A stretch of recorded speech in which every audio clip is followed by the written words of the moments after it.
Good morning, everybody, and welcome to Teakle Autosprint 2018. I hope you're settling in for a big day ahead.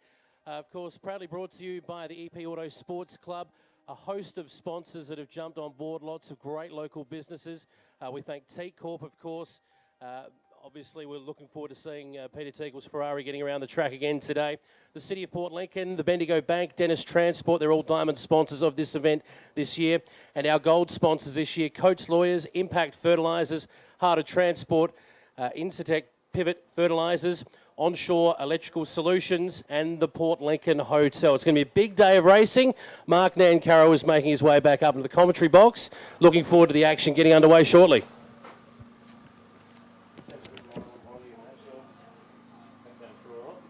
That's good. This is a bit hot, but I think these just fix that. Just trying to work on that. Oh, here you go.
Okay, everybody, here we are. We are ready to launch into our first run here of the 2018 Teakle Autosprint, and that is Peter Teakle himself, the naming rights sponsor of this event. As you saw here last year, he's the man. So number one there, of course, the 430 Scuderia there of Peter Teakle. It'll be interesting to see. Interesting to see how many runs he gets in here this year. Didn't do a lot last year. But yeah, they're having good fun, so we start the program off here with two very distinct Ferraris. Obviously, the earlier model Scuderia 430 and the 458, which is the model that was manufactured after that particular model. And they should let R for both to go through now in the 458. You can see what they're doing there. Is it be very busy. They get down halfway through the circuit, and then they'll let the second car on its way. So after both are, of course, back there in the 458. That's a beautiful piece of machinery. And great to see the more modern version of the Ferrari here at the streets of Port Lincoln. And just look at some times that are just coming up here at the moment. The finish line is actually on the other side of Eyre Street. The course does double back on itself. And I can't see that because of the tree, so we'll just have to have a quick look at our monitor to see where they're finishing up. No times have actually come up on my screen at the moment. After both has just gone through. There we go, so it's a 54.67 there for the first run there for Peter Teakle. As they come through. Now this is a very interesting little car on track at the moment. This is a four-wheel drive Mitsubishi Mirage here driven by Scott Limbert. And I can tell you there's not too many four-wheel drive Mitsubishi Mirages going around. It's a real exciting little machine. So it's also a new car also for Scott at this event. Of course, he had the GTR Skyline here last year and unfortunately ended up in the hay bales down at the end of the railway. All a bit sideways there for Scott. He's he's only done one previous event in this particular car, which was, of course, at the Colin Grove Hill Climb event here, not here, over at Barossa a fortnight ago. So he's certainly just learning the ropes at the moment. And welcome aboard here, Jason Regan. It's great to have you being I think I'm all set. How are you going? Welcome back to Port Lincoln. Yeah, it's great to be back and be back to another venue. This is actually my fourth motorsport event this year at 4 different locations. So I've got a very busy schedule ahead of me. So we're just watching Amanda Sparks go around the track at the moment in the Cayman GT4 Club Sport. Yeah, that's Amanda Sparks car at the wheel. You're going to see that car. Only about probably 6 or 7 of those cars actually in Australia at the moment, and that is straight out of the German factory. In fact, it has the same livery as it would roll out at the German factory. So a very special vehicle. And that actually made its debut here last year, that particular race car. Greg and Amanda were supposed to be racing separate cars. Greg was actually supposed to be racing the 911. Unfortunately, that had some logistical problems with that car, so actually sharing that car this weekend. So a great car to look out for. You can see the GTRI there of Mark Wisby. That's the Aero Services car. Little turbo-powered all-wheel drive car as well. It's Kevin Lynch's Mazda RX-7 just taking off there, but a wheel one of the lightweight rotary power cars. Kevin's actually all the way from Mount Gambier, so he's one of the more travelled competitors here this weekend. Got competitors from all corners of the country again, Mark, which is great. Yes, let's have a look at a few times here as it's come through. Of course, we've got Mark Wisby has just done a 44.88, so that's a very good, strong start. He was pretty sideways then, back to Scott Limit in the Mirage. Amanda Sparks has done a 47.1. For both of them, the 4.58 did a 48.4. So Kevin Lynch out there in the RX-7. That's one of the earlier model RX-7s. I think it's a 1979 version. So it's one of the real early versions of the RX-7 model. Just watched John Crabb jump off the line there in the HZ Holden. Yeah, Crabb. HZ, sorry. Yeah, the HZ, the big V8 power muscle car. That car also ended up down at the Porter Street wall here last year. Yes, yeah. And made a bit of a mess, so they've got the car well and truly sorted. And it's a great car, and great to see that Trista, his wife, is actually on the line there in the Toyota 86. So that's a husband and wife combination in separate cars for the weekend. You see the big rumbling V8 go down the back. You can see it going back down King Street. This is where the course double backs on itself. As I said, it's a very busy circuit, this one. There's lots of action, 2 cars on track at once. So as they come through, that's the Toyota 86. They've become a very popular model for motorsport over the last 12 or 18 months. Of course, they do now run a full Toyota 86 series, Australian series here in Australia, and also in New Zealand. There's 2 separate series. And they've become a very popular vehicle for this type of event. So they've versatile for this style of event. Yeah, absolutely. Yep. The longer, the shorter course event on today's form over the shorter course, 750-metre track. Who are you expecting to do well? What type of vehicle will do well today? Obviously, people like Mark Wisby, the shorter wheelbase all-wheel drive cars. Big cars, like you see Brian Luckcraft, the 10 car just been off the wheel. That's the big GT Falcon. If you watch him go down and turn back into King Street, you're going to take a big wide berth. So he's got his elbows right up there trying to steer that car back down to King Street. They're back down to Eyre Street, down to the left-hander. This course is made up of mostly right-hand turns. There's 2 lefties. So it's a lot of right-hand steering on this car. And the biggest problem is then the hairpin down the end of Eyre Street for people like Brian. And so he's just coming through. You can see the big screens are working well. We can see the cars that are being launched. I think Brian just comes back, this was mentioned, down to the double back when they come back down King Street. There's a hay bale section that they come down to the end of Hare Street to come on the return. And that should be the 11 car. That should be Pam Waters. Oh, great to see the Pam here. This is another one of our Melbourne-based competitors. The big rumbling V8 of the Mustang. There's a lot of them here at this venue as well, which is great to see. They were here in of course, the Piranha Capri here last year. So this is a new car. Of course, her and Phil will share this car. That's another one of the husband and wife combinations. And let's have a look to see. Just checking the Christian time. Crabb, well, that should have been in the 86. He's done a 56.2.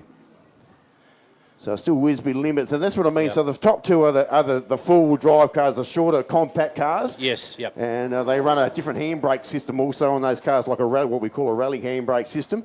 So very strong, obviously, down in the hairpins where they do launch on it. Now this is a great piece. Look at this car, folks. This is a supercharged 5-litre Mustang, and of course this is I think it's Phil Carr.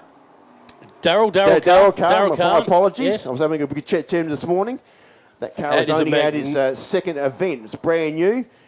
It's got the Roush name on it, and anyone that's been following, obviously, Mustangs would know that Jack Roush was one of the key developers in the fastback Mustang, which, of course, was in the late 1960s, a very famous car. And Jack was also a very long-time American drag racer and car developer. And so this is the full Roush. There's not too much standard with this car. It's fairly highly modified. As well, you can also see it's got the 727 also on the side of that car. That's how much horsepower it pumps out, 727 horsepower. So a very strong car. The other car is the Ghibli, the Maserati. I think he's on a quick lap. The only lap Maserati too. just going down the back of the circuit. And 52.89 for Daryl Carr there. So the Michael Pratt car, also from Melbourne, the Maserati Ghibli, which is he actually drove that car all the way from Melbourne in the 13 car, which is coming down the back part of the circuit, hangs the tail out sideways. Now check this out. This is something different. Yeah, this is a what we call a Robnell Cobra replica. It's not the original Cobra, it's a replica that was actually built by Robnell. They're actually a group in Melbourne that actually produce replica cars. It's a car I'm very familiar. I've seen this car. It's won state sport car championships in not only here in South Australia, but also won a couple in Victoria as well, with Lynn Punchen aboard. Okay. And that car is actually being powered by a 1997 V8 supercar engine, the full 5-litre V8 supercar engine under that little Robnell. Wow. Look at him go. He'll hate this circuit there. because the problem is he doesn't change first gear in that car to 85 kilometres an hour. So he'll be very well and truly suited, obviously, over the bigger circuit. Also, the big Monaro there, the Weiler base driver there, and Josh Pickett in the NatRad entry. And listen, there's some very loud cars on circuit at the moment. That car was also being developed for the improved production racing on circuit racing also, that we've also seen at Malala earlier in the year. So great to see that he's come back to support his local event. Michael Pratt's Maserati pulled out a beautiful lap too, 48.88. So up in the top 4, top 5, I reckon, nice and early there. Oh no, drop back down to 7. We've had some quick laps recently. Lynn Punchen, a pretty good effort too, currently 4th at this stage of the run there with a 48.3. That's a brilliant, as I mentioned, a lot of power down on that car. He's probably in about 3rd gear at the top, so he'll actually be certainly will open a few eyes here tomorrow. And there's the Chickadee entry. So we'll just turn the page over to see where we are. That's the car of Phil Williams in the road res to 4-litre and over category. It's, of course, this group, of course, are broken up into many different categories. At the start-finish line at the moment, we've got the 17 car, which, of course, is one of our local lads, Hagen Zerk. Let's get some noise at the start-finish line for Hagen as he gets ready to prepare for his first run of the day. Yeah, he's a local, so get behind him. I saw this car at the Adelaide Motorsport Festival last December, and Hayden had a massive lose. It was a big moment, and you know, when you're doing full stretch sideways down the fastest part of the circuit in the Adelaide circuit, it was a pretty scary moment. And this is the big V8 rumble down the back of the circuit. That's a big car. That's probably one of the biggest sedan bodies in this particular field. So rocking and rolling in the driver's chair just to try and hang on to it. You'd be very busy in that particular car. So Hayden, of course, one of the main people behind this event. One of the driving forces, but look at the big tail hangers on the back of the re-entry, if you don't mind.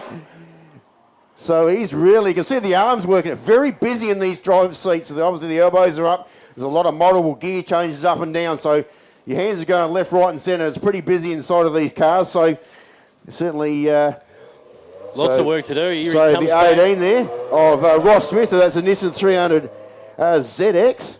He's running in the race rally section between 2 and 4 litre. Saw Ross here last year also. It's a very unusual model. I don't see a lot of those at competitions. So you've mentioned a few categories there, Mark. Obviously, there's more than just the quickest average or quickest lap times. There's plenty of different categories that we'll find some winners in throughout the next couple of days. Yeah, of course, this is broken up. Of course, the trophy presentation will be tomorrow. There's obviously an overall top 3, and then it's obviously broken up after that into its separate categories. So everybody here is racing for a trophy of some sort. And number 19, that's the Craig Williams car in the Grand Prix Mini. Of course, that's the BMW powered Mini. Craig has got a very good long list of credentials. I think he's won 4 Australian Motorcana titles, so he'd love this circuit, the nice little Motorcana sort of style circuit here at Port Lincoln. And he was certainly very strong on the Saturday here last year as well. So certainly a car, like again, one of the smaller cars that is certainly very well and truly suited here. Just going down through. Still Mark Wisby on top, by the way, still in the Nissan GTR. Just got to throw this in. Hagen Zerk's lap time, 47.46. That puts him in the top 5 early. It certainly does at this stage. This is Mark Rundle in the Evo, who finished, I think, in 3rd position of this event last year. So this is a great piece of kit. It's fully produced out of the BRM stable in Adelaide, which are a very strong motor racing team. In case you're not too aware, they certainly produce a lot of open wheeler cars as well, and a lot of high performance cars. It's a very professional outfit, and certainly he is going to be one of the favourites here to finish certainly in the top 3 here for this meeting. So I reckon he should be breaking 44 seconds here pretty comfortably. There's a few guys with setups just on the re-entry to King Street that I've noticed are having a little bit of trouble trying to get back in. And there's another guy that was also finished in the top 3 here last year. It was the car of John Beasley. So that's the earlier model Evo. And then have his son following him around in Henry, which is a new livery on that car, also the Motor Masters entry. So we've gone Evo 8 to Evo 4 to Evo 9. Both of these cars belong to the late Doug Lehman, who had 3 of these cars that was very formidable with obviously hill climbing scene, certainly at Colin Grove and a few other places. Doug was, of course, from the Barossa Valley, so these are 2 of the 3 cars that Doug used to own and then obviously Doug passed away 2 or 3 years ago. And that was the last car that Doug actually drove, is the car that Henry's in, which is the car 22. So the more modern of the 2 of the Evos. Earlier, actually, the one that John is in is actually the first one that Doug drove. Okay, yeah. On the start-finish line at the moment, we've got Stephen Mee. He'll get underway in a moment in the Toyota Corolla, 2007 Corolla. But some quick laps out there on track at the moment. Change at the top, as I mentioned. John Beasley's gone to the top. 41.62 early in the piece. He's absolutely smashed it. Mark Rundle's second at the moment with a 44.35 back in the Evo. Also, so 2 Evos on positions 1 and 2 at the moment of this sprint. As I said, they're very strong on this course. And then we've got Steve Mee, as we mentioned, in the Toyota Corolla. And she blew a gearbox in that car here in their last year's event. So hopefully all goes well. Originally from Canberra. He's very strong in the rally scene as well. He's competed in multiple Australian Rally Car Championship rounds. So this is obviously a little bit different for him. It's the beauty of this style. Oh, geez, there we look go. at the hanger there. Yeah. But that has actually lifted the rear ride on that car as he's turned it back in. So this is another bigger, the higher power horse car. This is a Salim Mustang. Now this go back a little bit more modern. I think this is about 2005 or 2006. What did my memory serves me? 2006, yep. Yeah. Come out the Steve Saline garage in the United States for Tony Day. Tony has actually got this car himself and brought it in and converted it from left-hander to right-hander. And he's an avid collector of Ford Mustangs. He loves his Mustangs, and he was here last year also. So, of course, and talking about the day, he's got his grandson also on the start line here in Dan Day. May remember Dan from last year, our winner from the yes, it is. Inaugural event. And I can tell you something now, that car is lighter and faster. So we can expect absolutely anything. It's had a big tidy up on the off-season. Wow. And he is red hot favourite for this event. That just launched off the start-finish line. Look at him go. How fast is he going down there before braking? So 41.6 is what he'd look for. So he should be back in the 38 bracket. Someone's actually fallen off one of the cars just down here, and that's come off of the Dan Day car, but it is blue, so... Someone's got themselves a souvenir. Yeah, I'm not sure what that was. Let's have a look as they come through. So it's Beasley, Rundle, Wisby, then Henry Beasley, the top 4, then Josh Pickett in the big Monaro. That's a fair effort too. Back there with a 45.9. 26 car is Mike Stockdale's Peugeot. He's just jumped off the line as well while Dan's on track. He's on a quick lap too. So he's actually just going across the finish line, so that screen will come up. In fact, he's done a 43.09, so Beasley's still in front at the moment. So one of the more seasoned competitors there, and John Beasley on the top of the timing table. And a much earlier model car as well. So that's a very good effort to get back in the 41-second bracket early up here this morning there for John Beasley. Got Mike Stockdale, one of the local guys out there at the moment in the Peugeot. That is a stock standard Peugeot. And then it's pretty much strolled into the showroom, picked it up and put a number on it. That's exactly right. Here's one of my favourite cars, the big Monaro on track at the moment there of Ross Allen. And he's actually modelled this car on probably one of the most formidable names in Australian motorsport, Norm Beechey, who had, of course, the Shell Mustang. Yes. Oh, sorry, the Shell Monaro back in the early 1970s. I've been lucky enough to interview Norm Beechey. He's a wonderful character, but obviously he's not Norm at the wheel, but certainly another one of the big early cars, model cars that are on circuit at the moment. Car number 28 will be Mark Lauke. This is one of the earlier model 1974 RS 911 to be precise. Mark is one of these guys that has driven Porsches practically all of his racing career. This is obviously one of the earlier model Porsches, and it has that lovely 1970s retro look about it with that lovely set of gold wheels. Mark Lauke is actually the managing director, of course, of Lauke Flour Mills. Of course, you might, if you've got your bread maker at home and you've been picking up the flour with Lauke, that's the man responsible for your flour and your bread maker. So Beautiful. that's and many other places as well. Of course, all the bakeries that are around the state.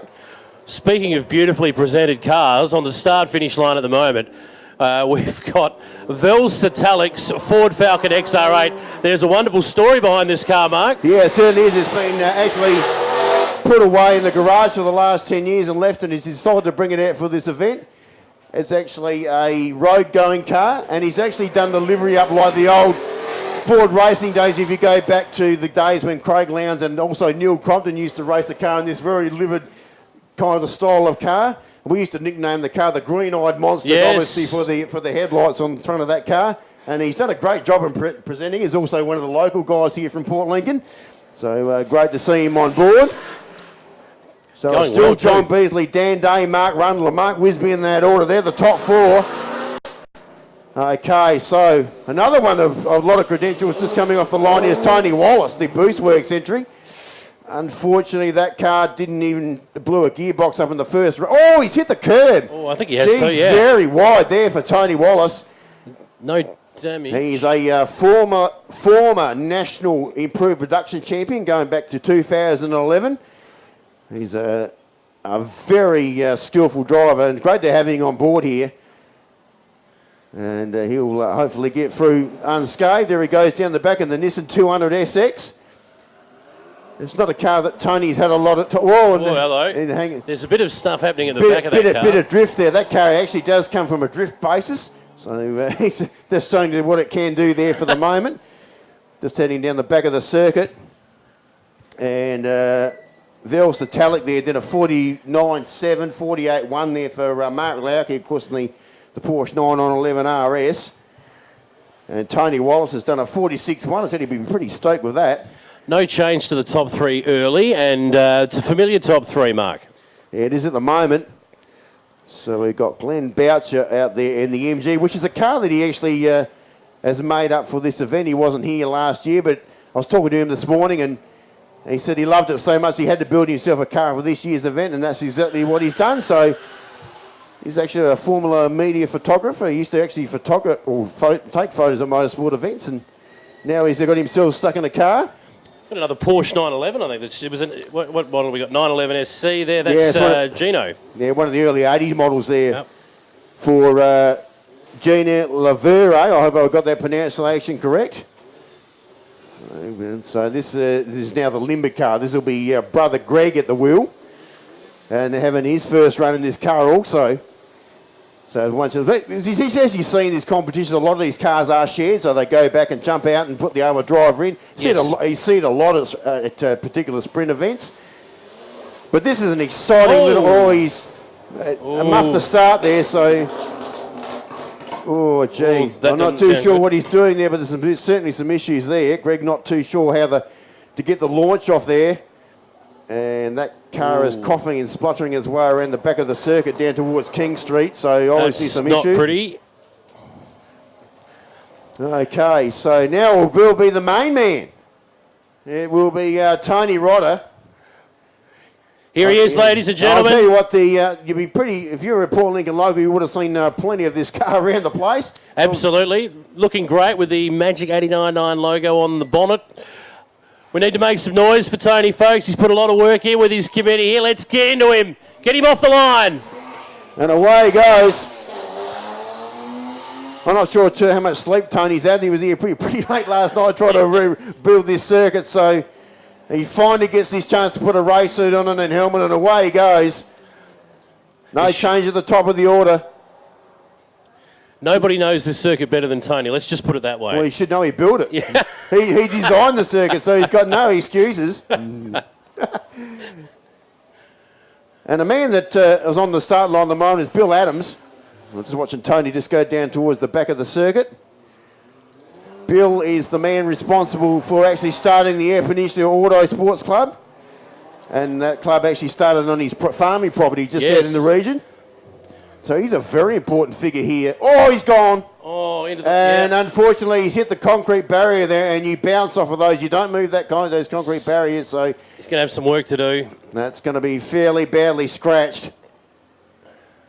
He bounced off okay, but he's... I'll have some checks to do after that, I think, Mark. Yeah, it's not going to be too... we're going to be a little bit ugly.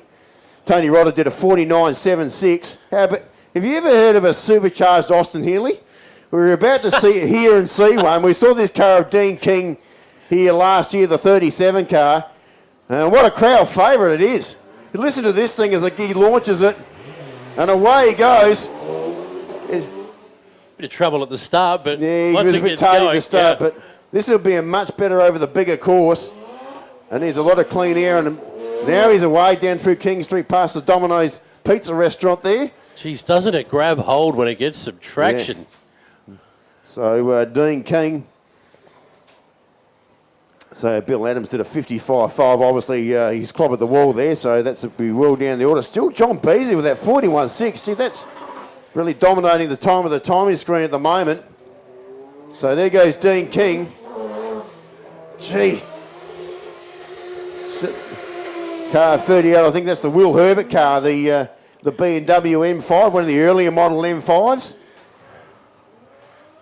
And he hangs it out too in the re-entry as well. Will's had a lot of trouble with that first turn. Will's so far today. Will's an interesting character. Actually comes from I've obviously seen him at the Collin Grove Hill Climb a few times. Hill climbs are very similar events to these, except you go up a hill and there's 7 turns. This is on the flat and there's a lot more turns, but they are basically a speed or a sprint event, very similar to this. So when you're going uphill, when you've got turns uphill, it's a little bit easier than coming over a rise and going down, right? You just can't get your bearings. Okay, so that's John Del Carlo. So this is a car that he was meant to bring here last year. So he's bought the R8, and that is a beautiful piece of machine. If you've been in and had a look at that down in the paddock, and it's one of John's everyday drives, believe it or not. Have to encourage people to get down to the pits and have a look around too when the opportunity arises, Mark. It's well worth doing. Get up close and personal. Gee, it's magnificent to be down there. I was down there over the last few hours, and you saw us there yesterday. But so much a diverse group. John's a experienced campaigner. Oh, she also bites pretty hard on the re-entry back down to King Street as well. And the car on the bottom of on the main screen at the moment is the car of Craig Neve. Oh, got out of shape there. So we'll just run through. We've got the Waters car on the line at the moment. So we just see down there on the big archway. So who else we got come up? John Del Cole on the R8 did a 47.5. Will Herbert in the 91 BMW N5 with a 49.49. And this is Craig Neve also one of our Mount Gambier base drivers. We've actually got quite a few of them here at this event, so they've also travelled a long way. And then now will be Phil Waters. Mark, as we go on throughout the day, obviously the times will quicken up a little bit more from what we've seen now. Not that the times are slow by any stretch. A 41 leading in the first run's pretty good, but why is that? It's not just being familiar with the track, the more runs you do. There is another practical reason, that's the track itself. It'll warm up a bit, right? Yeah, that's dead right. And of course, the more warmth, the more sun you get on the tarmac, it warms up the rubber on these. It makes tyres sticky. So that gives you more grip, especially the guys that are running on more racing slick type of tyres. There are some guys running here in full tread road going tyres as well. There's a lot of different tyre choices for a venue like this, depending on your preference. So this is the GT Club Sport car now. Will be Greg Keane at the wheel. Greg's been around racing Porsches for around 25 years. And he's raced a lot of different varieties of Porsches, and this is one of his special ones. He's got a new one coming directly from Germany. Well, he's got the brand new spec GT2 car, which produces, I think, somewhere around 350 to 400 horsepower as well. So that's one we may be here next year. We do have the event here next year. I'm not too sure how that's going to roll out, but we certainly will see that in South Australian Motor Circles over the next, or motorsport circles, I should say, in the next 12 months. Oh, look. Okay, so that's Ralph Sabansky. And so the more modern 2013 Ferrari 458. 458s are pretty predominant, certainly in GT production sports cars. This is obviously the Spider version. One of the more popular ones out there in racing sport, in motorsport circles. Yeah, that's dead right, and there's a lot of them, especially if you're in Europe and you're following, obviously, GT performance style cars. We also run 458s here in the GT Championship here in Australia as well. They're a very popular style of car for those particular championships, also for European endurance as well. So they're running a lot of different, all those style of events. So it's the Zabansky 458 on its way. Greg Keane did a 44.86. What happened there? And I'm just looking across the car. That's Jason Maloney in the 44 Falcon. And that car has come to a grinding halt. Oh. I think he just missed a gear there. Yeah, I think so. I think he just, I think he reached down to change gear and he found a handful of neutral. Not much of anything else. So there's also one of the local guys. Great to see him on board. Ralph Sabansky there did a 47.88. That's a good lap, but still well outside the top. Well, it's outside the top 10 even. In John Beasley is really dominating so far.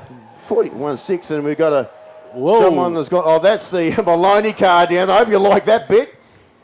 It's providing the entertainment so far. I tell you what, very difficult to try and steer back of that big tight right-hander. The 45 car is Wade Von Stake in the Ford production vehicle, of course, the FG2.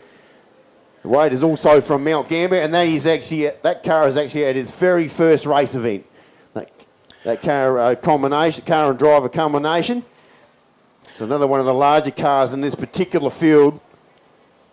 And here's a Mini. This is Rob Ford. This is Mr. Bean's car, folks. Yeah, this is Rob Ford. Hasn't been at a competition for the last 9 or 10 months, so that car has been under repair. If you're following circuit racing, you know these cars are what we call Group N racing. And great to see Rob here in I think it's the 1964 Morris Mini. And you can see it's in beautiful condition. It's got a brand new paint job on that particular car, and he'll love it here. This is the car that will be very well suited to this shorter circuit.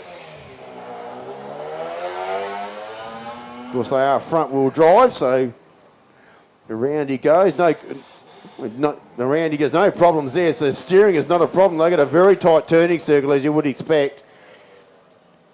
And we're just watching him just go down on our. Heading down towards Air Street, down towards the other end. And disappeared from our view on our camera. Yeah. But anyway, there we go. There he is. You can see him now just come back on the return in, on that big right-hander on the return into King Street, the 46 car. Geez, it makes a lot of noise for a little Mini. No trouble either. So the 47 car now will be Dennis Wisby. It's another one of these father and son combinations. Dennis, obviously the father. Mark has already been out earlier. This is a 91 Pulsar. Now, this looks very similar to a car I once owned and used to do reverse donuts. I bet it wasn't as fast.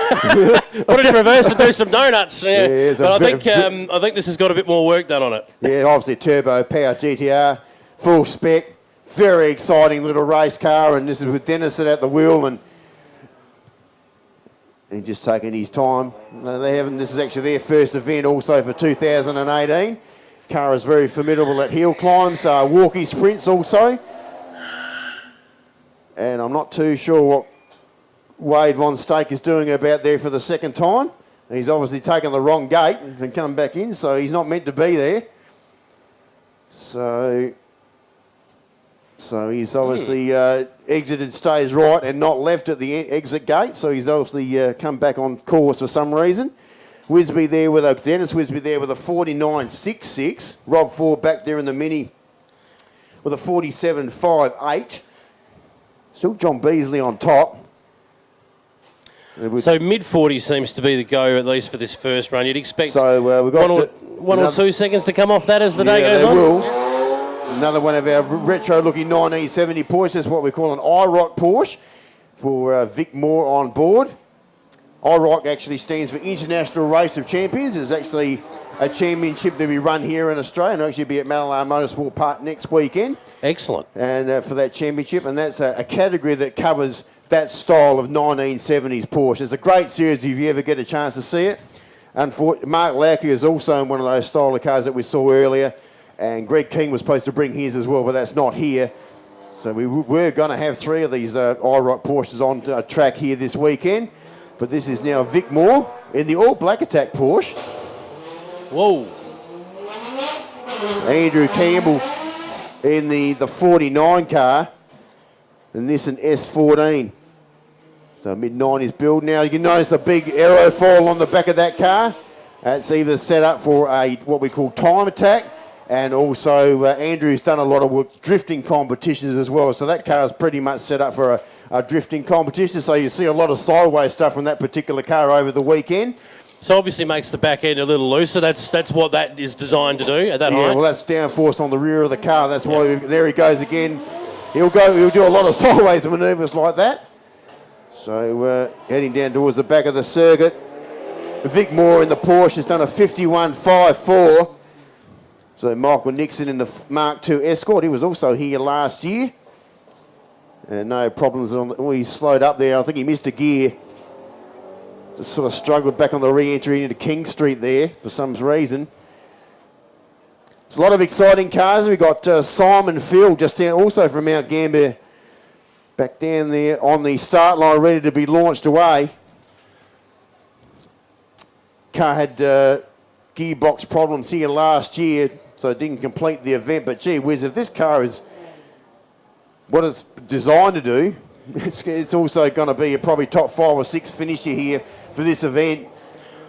See this make and model a lot in and around rally circuits, and for a track this style, it certainly has its advantages, right? Particularly over the shorter course. Oh yeah, certainly Evos are. And there's a big sideways. Whoa! And you'll see Simon will do plenty of that certainly throughout the weekend. So he's heading down to Air Street, down towards the other platform down the other end. Hopefully there's plenty of spectators. I get a great viewing point down to that part of the circuit. I can tell you they were staking out their spots down there at 8 o'clock this morning. Geez, it didn't take him too long to get around either. This is looking pretty good. Yeah. His little flick spin back on the... Oh, he missed a gear there. So he blew his chance, just trying to get back through the gearbox. So he's made a bit of a meal. That's the Nissan GT being launched at car 52 there of Sam Young. So the field time is actually what we're interested in here in the Evo. And he should be just going across the line as we speak, and he's done that. So a 45.12, that would have been probably 44 if he didn't make a mess of it down on the re-entry to King Street. And we've got Sam Young out there in the 350 GT. Sam hasn't been in competition all along, only over the last couple of years. Talking about sideways action before, you'll see a bit of that this weekend from this car, I think. Yeah, certainly will. It's a car that he's virtually developed and built in his own home garage. Built it from scratch. And certainly looking forward. I'll be talking about, do you like Beetles, Jace? Well, I'll tell you what. Herbie goes to the Teakle Autosprint, and he's got the right number this year. Yeah, 53. And I'll tell you, this is a very special Beetle. If you get a great chance to take some photos of this, if you get a chance, because it's probably the quickest Beetle I've ever seen in my life. You reckon Herbie was a fast Beetle? Check this out. This is what we call nuts. To be honest with you, it's probably... Is that the technical term? Technical term. Yeah. What's happening here? There's a delay in proceedings. I'm just trying to pick out what the problem was. It's just some officials running down the back of the circuit, so I don't know if there was some debris or... While that's going on, I'll just take the opportunity to jump in and talk about some sponsors. We've got lots of them. Don't forget to get over and get yourself a Domino's pizza at some point today across the road. Oh, no, with the Beatles off. So Renault Filke, away he goes. He loves Volkswagens. He loves this little car. Look at this. Oh! Check him out as he goes down towards the hairpin. There'll be plenty of that. He's on full lock, opposite lock there as he went down and back into King Street. Oh, goodness me. Check him out as he makes the return back and comes back up Air Street, back down through the hay bales he comes. Check out the flick spin here on the right-hander. Ready for it? Here he comes. Oh! Oh, gee. So we'll go back to car 54 on track here of Tim Corbett. Another one of the big V8 power cars. Gee, that's a beautifully presented Falcon. If you get a chance to go check that out. Sounds fantastic as the head's down. So Timmy Corbett. You love the big wind down through the gearbox as it heads down towards Air Street. But I'm just marking out for what's on the start-finish line at the moment, Mark. You'll have to forgive me.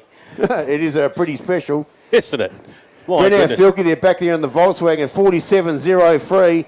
Sam Young with a 4631 back there in the Nissan 350.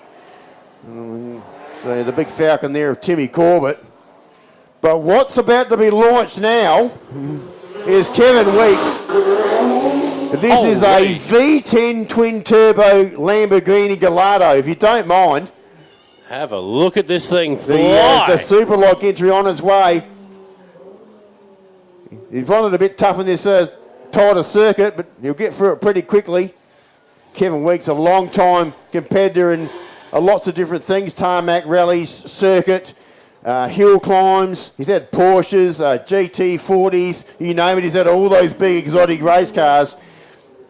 And he's just taken. It's great to see him. He's a very popular figure around the place as well. That'll do some thrilling on the course tomorrow. On the start line, though, look at this. Now, tell us about this. This is the car of the Williamson car, which is Sean Williamson. This is the US Legend. Now, basically where these cars come from, they run what they call US Legends in the United States. They actually, and still run that series. This is one of the earlier model US Legend cars. And that car is actually also for sale, so if you're interested in that little car. And that series has actually come back to Australia, and that will be at Mallow Motorsport Park next week.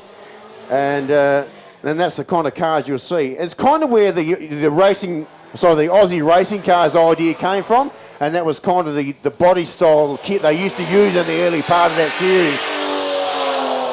So a great little car. They're powered by a Yamaha 1200cc motorcycle engine, and they're also chain driven, just the same as a motorcycle. Yeah. So it's a motorcycle sort of in a car form in that kind of way. So they're a great little race car.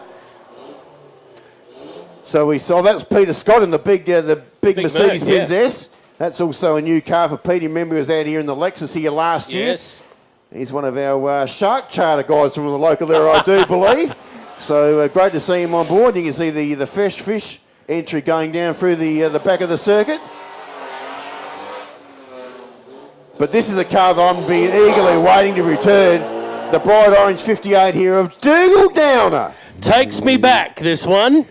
Check out the wheel lift on this car. He couldn't wait to get back here. Unfortunately, you can see the left-hand headlight missing out of that car. That's still stuck in one of the hay bales here from last year. He's come back to try and find it. He still couldn't find a headlight for that particular car. And I can guarantee you that Teakle will use every last bit of this road. If he's going to jump over curves. And check out the flick spin on the return here. That was neatly done. Beautiful. And that's a great job for an early model business 1600. 59 car there of Andrew Bernard. Another one of the ever-growing list of Mitsubishi Evos in this field. This downer time actually in the Datsun 1600 is going to be pretty interesting because it looked very clean. Mistake-free so far, but it's just gone out of sight at the moment. It hasn't gone across the line. It has now. So we'll just wait for the time to flick back up. We'll get back to that in a minute. There we go. 44.75 for Downer. Excellent. So that's a quick time there for Teakle Downer. And the 60 car, I'm just trying to pick out, like that's the Dying Crab car. No, that's not. Definitely not an Austin Healey, let's put it that way. No, I'm not sure, not on my original list. So we'll have to come back to that a little later on. Bernard is around the circuit. We've got Tom Walkham in the Frank Walsh drilling entry, which is the only South Australian, or the only saloon car racing or competing here this weekend, I should say. Craig is actually, oh, sorry, not Craig, that's his father. He's not here, but this is his son, Tom. Tom is actually the current, he's watching the big SLR, there's a great memories on those SLR 5000s, isn't there? Gee, that's a sound. But Tom is actually the current South Australian Saloon Car Championship. He won that championship last year. And it is what we call a saloon car, so they run basically, it's a Holden and Ford kind of battle. Yep. Oh, so this is the VT model. We also have AU, BA models running in the Falcon section as well. They're not here, but yeah, they race against each other. So we're looking at that late 90s model. Yeah, they originally started from the VN Commodore and have worked their way through. The saloon cars have been around for quite a number of seasons. They were sort of the car that was meant to, I guess, overtake the HQ Holden series, when they're probably not as strong in numbers as they are at the moment. Well, there he goes. They are powered by pretty much a 3.8 V6 Holden motor, as you would normally see in a VT Commodore. And the car 62 is also a competitor that was here last year, Michael Armand.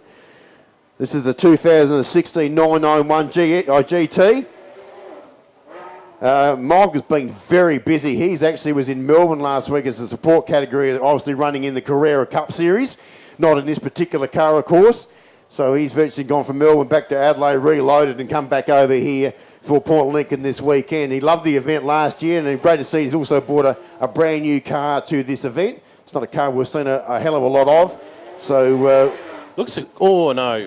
But it's certainly a great, they've got that very distinctive flat six sound. Or still the sound in the rear. Of course, they're a rear-mounted engine in those Porsches, and certainly, I was going to say, Michael Arm very strong in this field. Still, John Beasley on top of the timing screen here. Gee, he is dominated. Nobody's touched that time really, other than Dan Day. Yeah. Yeah, Walkham did a 59.8, so he's quite slow. He'll struggle here. Michael Arm, not bad effort first up there in a new car, 45.63. Got Baden Porch out there in the Nissan Pulsar. Drove it all the way from Adelaide. Drove it the car. He drove it to the venue, and he put all of his spares and his fuel in the rear of that car. That's a true story. So it's a great story to do that. So, and he come over by himself. He's got no pit crew or anyone. He's doing it all solo this weekend. So his main goal is to keep the thing straight to get home. To get home, otherwise it's going to be a very long journey home. See the big car there of Nick Stukison, the Nissan R35 GTR car that also had some issues here last year. But gee, if that car is at full tilt, that will be a top 5 runner this weekend. Not so much on this particular circuit, so you can see the Whittle Racing entry just turning down towards the back of the circuit. But certainly tomorrow we're certainly coming to its own. Oh, wow, look at that go, yeah. That's Michael Argoon in the 85 VK Commodore. Just locked it up a bit into that part spot century, and also another one of our competitors from Mount Gambier. One of the big V8 power cars in this particular field. Sir Kyson, great time. Goes to second there, 42.53. Oh, wow. I told you he was going to be right up near the top of the order, so that's a great start for that competitor. First runner within a second of Beasley's time from earlier. Remember, folks, that you can see all the times on the big screen to see what all these competitors are doing. As they run through, so that's Peter Burns in the 1970 Triumph Stag, so one of the British marks in the field. That's a very retro-looking piece of machinery. The Pete Burns real estate entry. Obviously, he's a real estate agent. And as all good real estate agents do, they advertise their own business everywhere. Indeed. And so it's probably got the phone number down the side as well. There'll be no doubt about that. I'm going to take you back in a moment, Mark, to the early 80s. Cruising around the main street of Adelaide. Surely, Mark, surely, in the driveway of Mark Nancaro's place would have been our next entry, surely. I never had an Escort, but they're a great little car. So this is the car 67 here, Jason Mavilovic. And we've got a few different Escorts in this pack. That's the one behind him. We should be watching the orange car there of Sean Ralph, because this is a real exciting little orange Ford Escort. This is actually the 2-door version. You can see the Mavilovic entry is the 4-door version. So the 68 car there.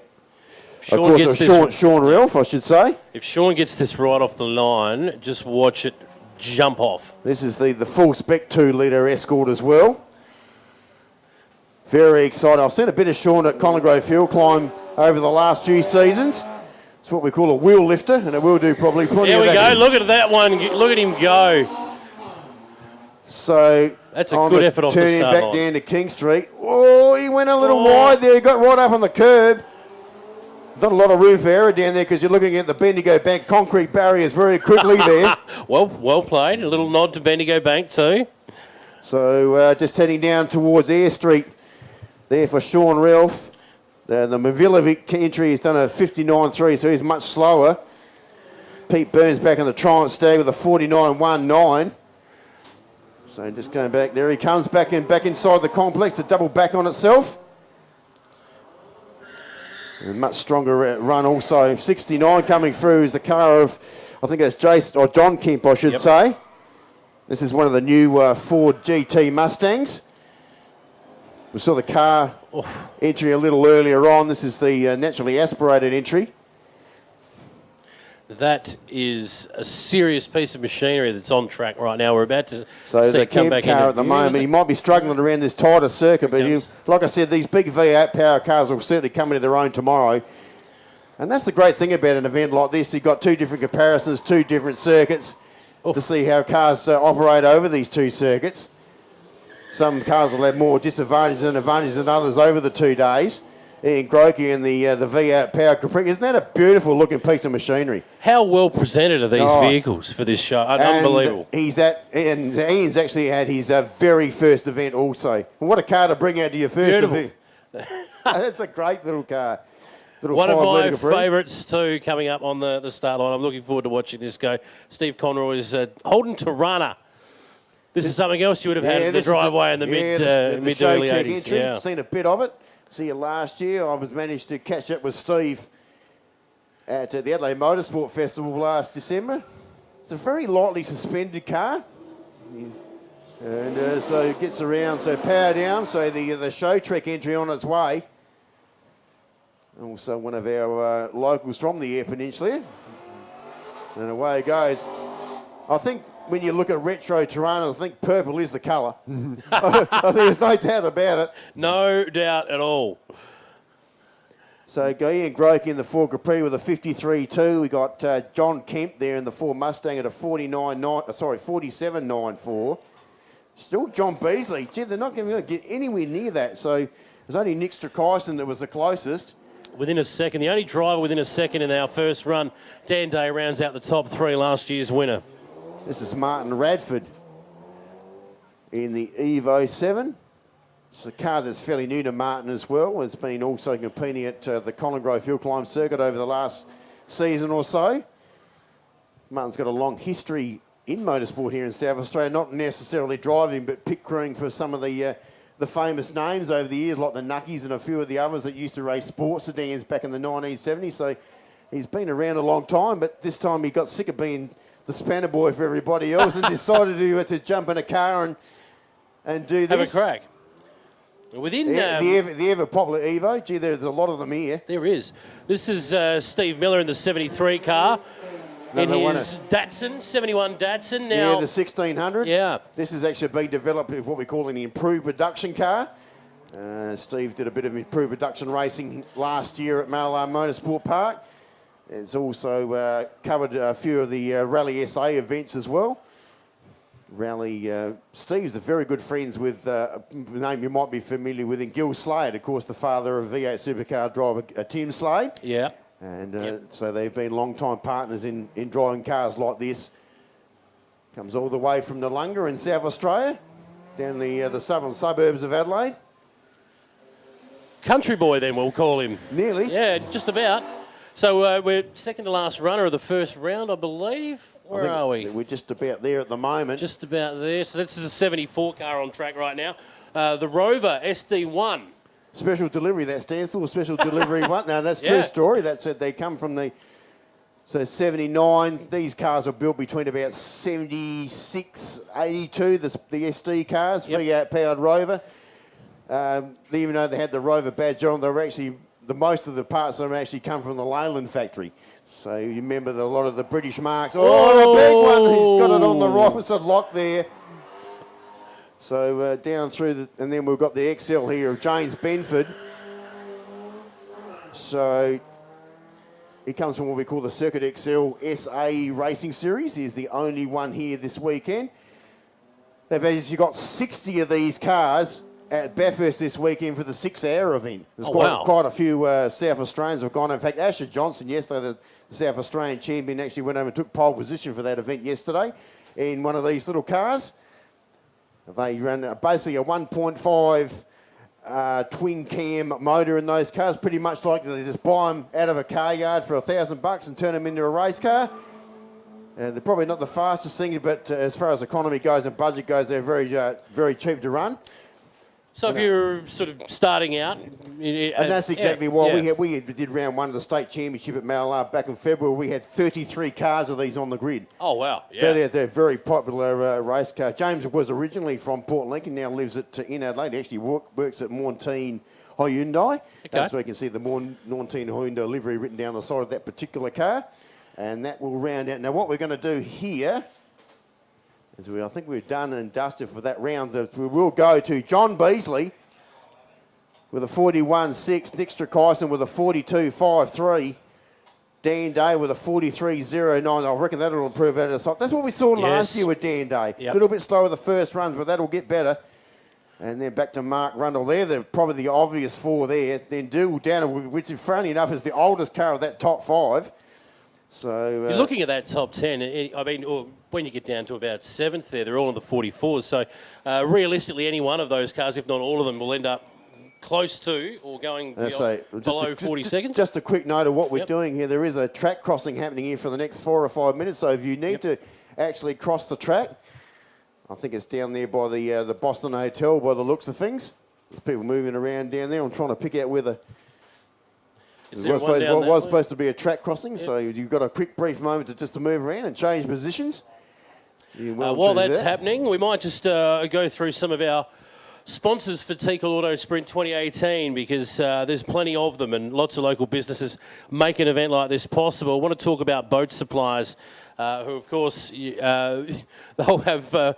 front and centre viewing for tomorrow's track down there on Porter Street. Carl's Excavations, Magic 89.9, looking after Tony Rodder's car as well this year. Local Liquid, Lincoln Steel, Wholesome Concrete, and there's a couple of concrete providers. Obviously, we need a fair bit of that, Mark.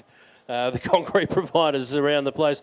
We've got Viva Energy as well, Vitera, Flinders Ports, the Hilton Motel, and a couple of truckies I want to send a shout out to. We've got Noel Dixon, good on you, Noel, and Camilleri, Mr. Camilleri, who's done a great job. Thank you very much to all of you, and we appreciate your input into Teakle Autosprint 2018. Now, we've just been handed a note here, Mark. What's this note all about? We're off again. Peter Teakle, once again, the 2009 Ferrari 430. I heard you mention the Hilton Motel. Most of us officials are actually staying there. There's a lovely sleep. Yeah, I bet it was, yes. Those guys down there, just next door to where we are here. Don't have to walk too far away to get back up here in the media centre, so it's great. And Peter Teakle now. Great conditions here, as I mentioned. There's sun beaming down on this bitumen. Of course, you must remember that the first run, also the track would still be quite dirty. Yes. So obviously there's been a lot of trucks and lots of different vehicles that here overnight trying to get this circuit up and underway. So they'll blow the top off this circuit. The front should obviously be a little bit cleaner as well. So the two Ferraris, obviously Peter Teakle in the 430 and Arthur both are there in the 458. He's car number 2 just heading in the back of the circuit. Now, how many runs are you expecting that we'll get through today, Mark? Let's have a look here. We're looking at about an hour run, so we should get, probably 5 or 6 runs today. Yep. See how we go. As long as we don't have too many traffic recoveries, we don't wish that upon anyone. But we must also fail to mention we feel sorry for Matthew Woods, who unfortunately I had the pleasure of jumping his front right hand wheel after it came drifting the car in their siding laps. So they'll try and prepared, hopefully. We just saw Amanda Sparks' Porsche Cayman GT4 Club Sport jump off the line. Now, Amanda's, well, she's royalty in racing in South Australia and in fact the nation. Yeah, of course, Amanda's done a lot of, especially as far as the Touring Car Masters are concerned, historic European racing, sort of the older spec of Porsches. Of course, husband of Greg, who's also sharing his car.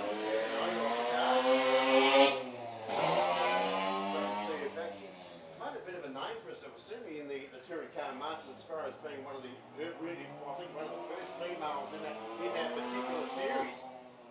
And so great to see her here at Port Lincoln.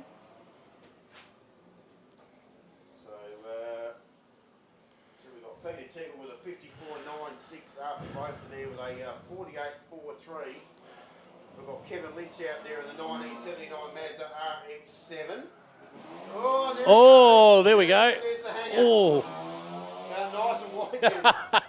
Very distinctive sound of the rotary. We don't have a lot of rotary. it's got very lawnmower-esque. I used to always call them washing machines on steroids. Another way we used to talk about rotaries.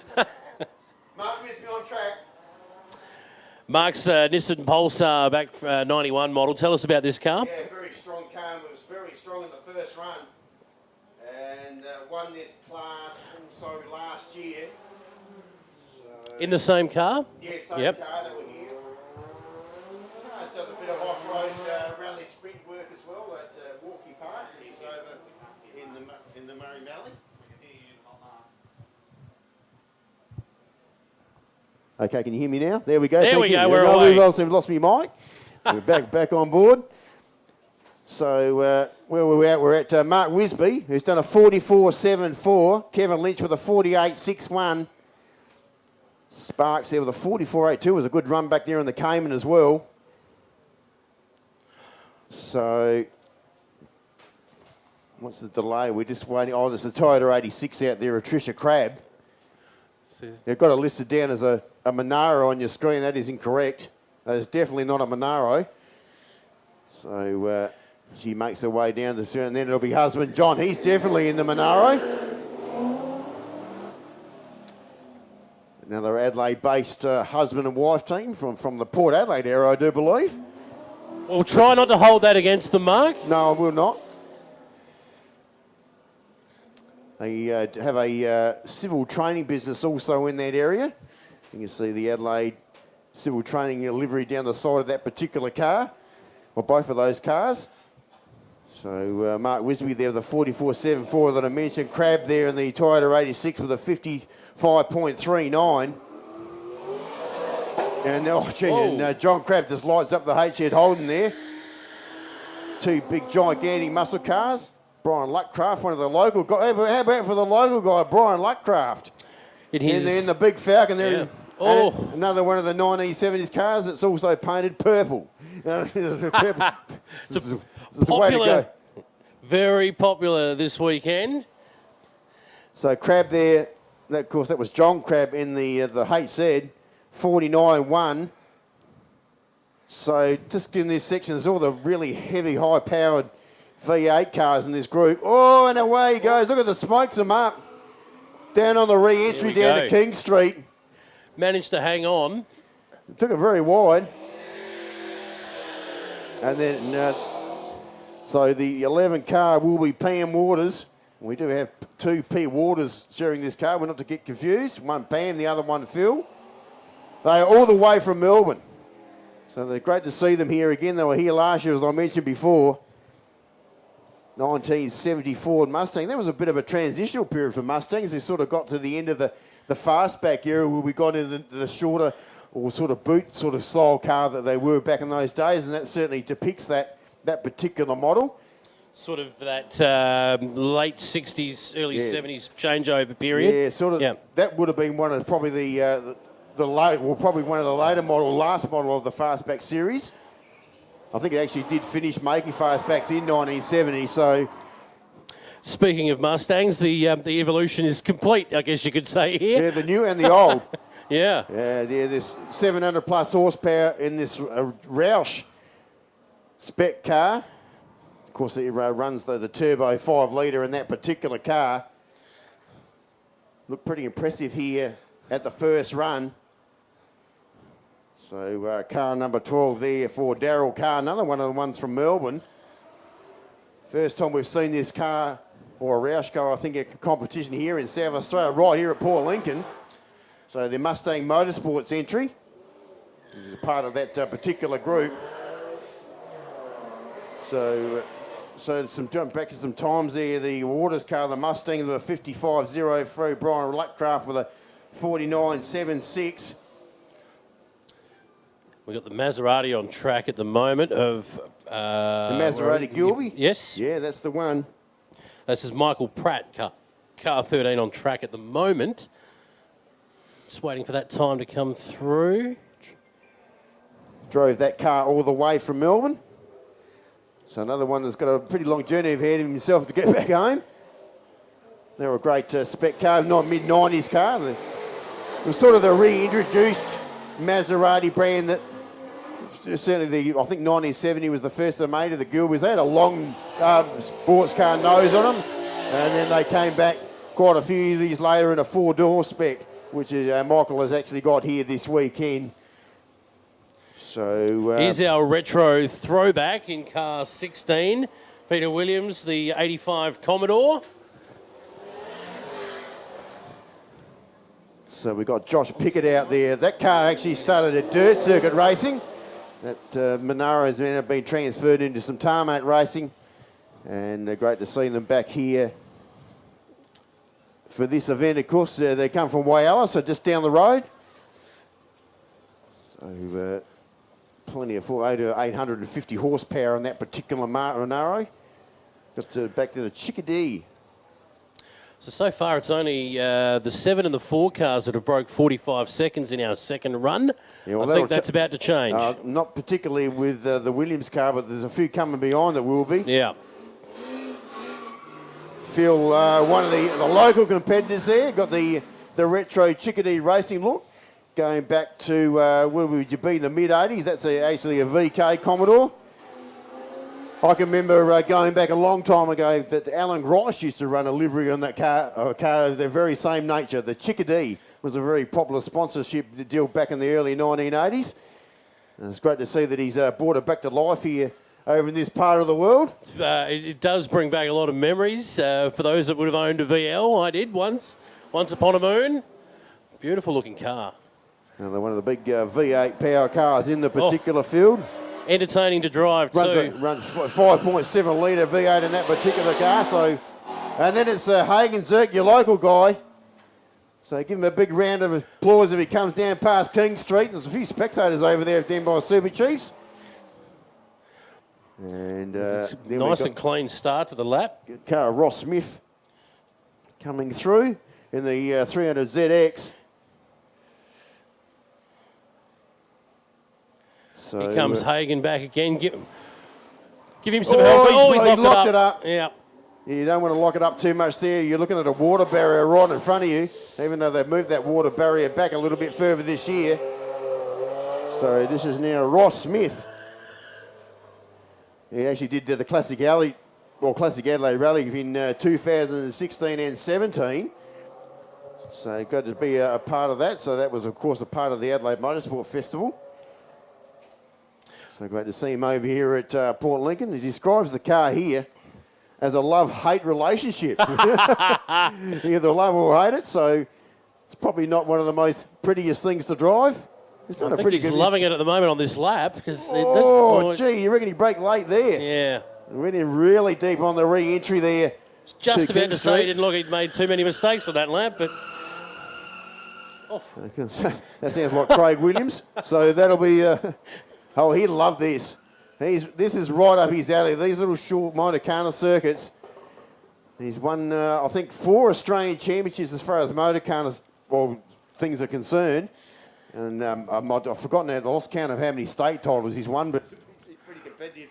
I've just got to make In that mention nation? of Hagen Zerk's last lap there in the 17 car, 45.59. That's a good lap. That's very impressive for a large car. But there's a few cars that are coming through. This is Mark Rundle. He made a bit of a mess of it at the last run. Very strong here. These Evos love this place. And he'll lead it up. And that's as clean as a whistle. Back down into King Street. Much better than his previous run. You can hear the Evo scream down Air Street. And it'll be a big flick spin down the end of that part of the circuit as well as he comes back to loop back on itself. So far, so good. No problems there. Nice and clean back on the re-entry. It's a quick run. So the man that won the last run is about to be launched. This is John Beasley in the earlier model Evo. That 41-second pass here at the last run. And he screams down past Domino's. What has Rundle done? A 43.49. He's not quite on song at the moment. So let's have a look at John Beasley. How impressive was he first up this morning? Only man so far to break 42 seconds. He certainly was. Very clean. What an experienced campaigner he is. It looks like he's on another good lap too. Yeah, very clean. That car is certainly well and truly on rails. So John Beasley in the 96 Mitsubishi Evo. Oh! Has done a 42.11, so a bit slower than this morning's run. That'll certainly give Nick Strakaisen a little bit later on a fairly good look in there. Yep. And Steve and me out there in the Toyota Corolla. Seems to obviously got through his first run unscathed, so. Comes back now, and we'll just get through nice and cool. A little flick spin there. That's exactly Very what nice. that car's designed to do. Yep. So you just flick it straight back in. There's obviously a little bit of handbrake involved there as well. So they turn the car back in. So this will be Tony Day. It can only mean one thing because obviously Dan Day is not too far away. So Tony Day in the Celine Mustang. In fact, it looks like we're missing Dan Day at the moment because I've got the Stockdale car down here on the start line, so there must be some issues.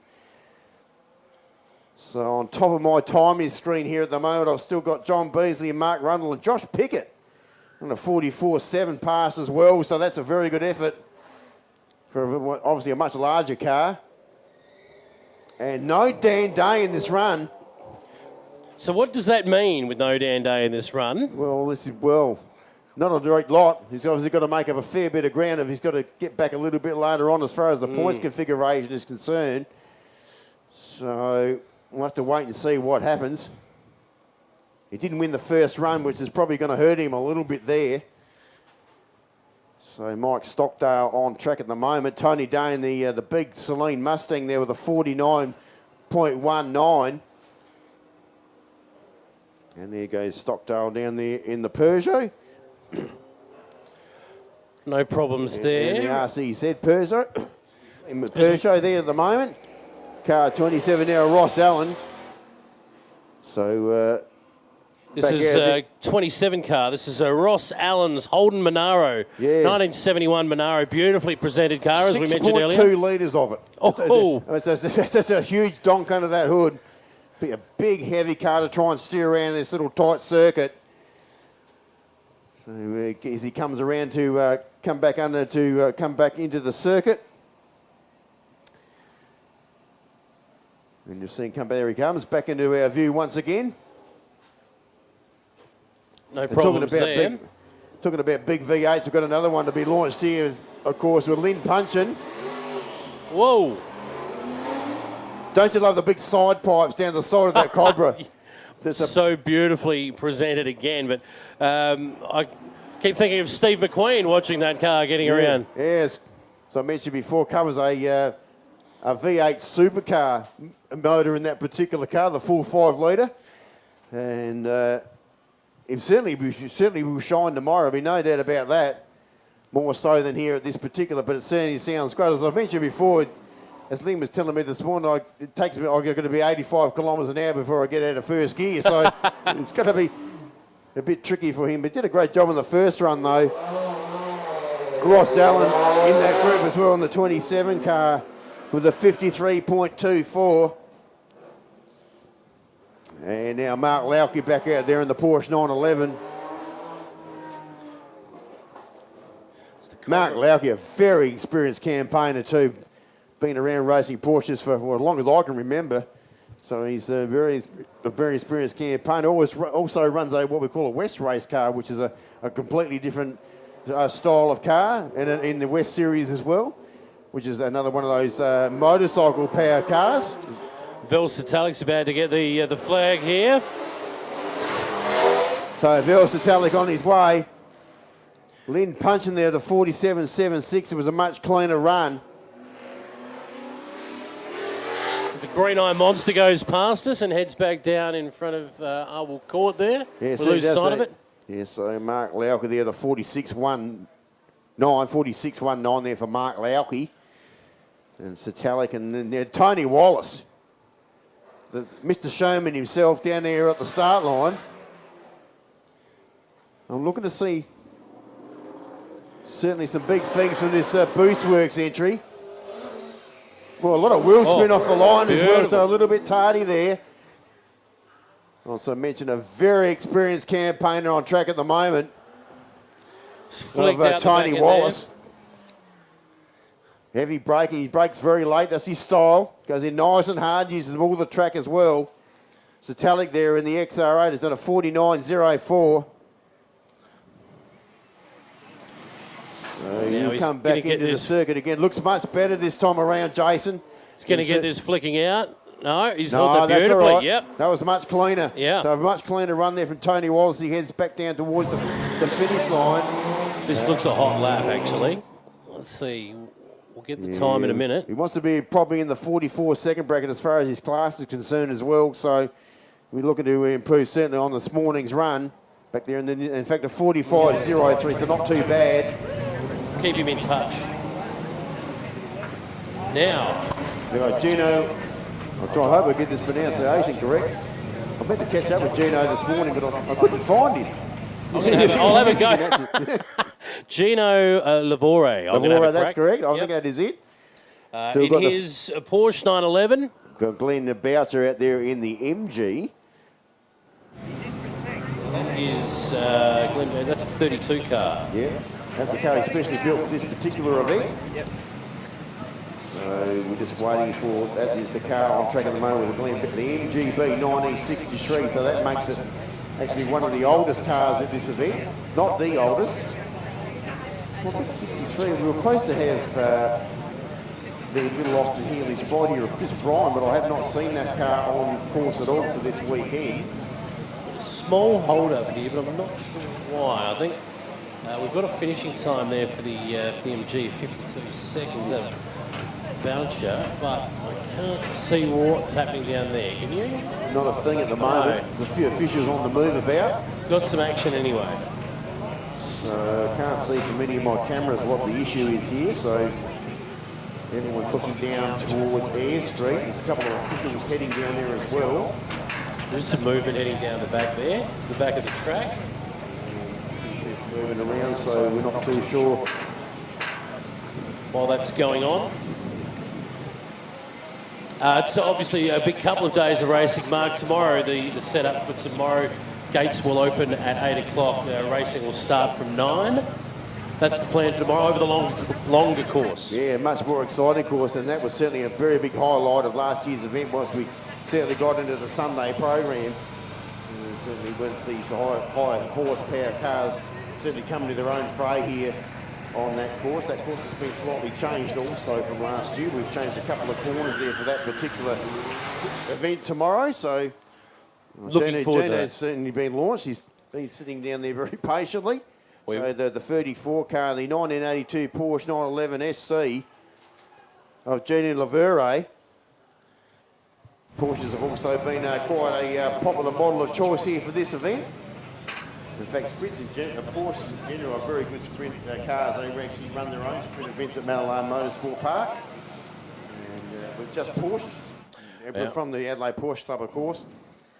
We've got the 35 car on the start line at the moment. That belongs to Tony Rodder, of course. Tony Rodder. These Tony's Holden LJ Tirana.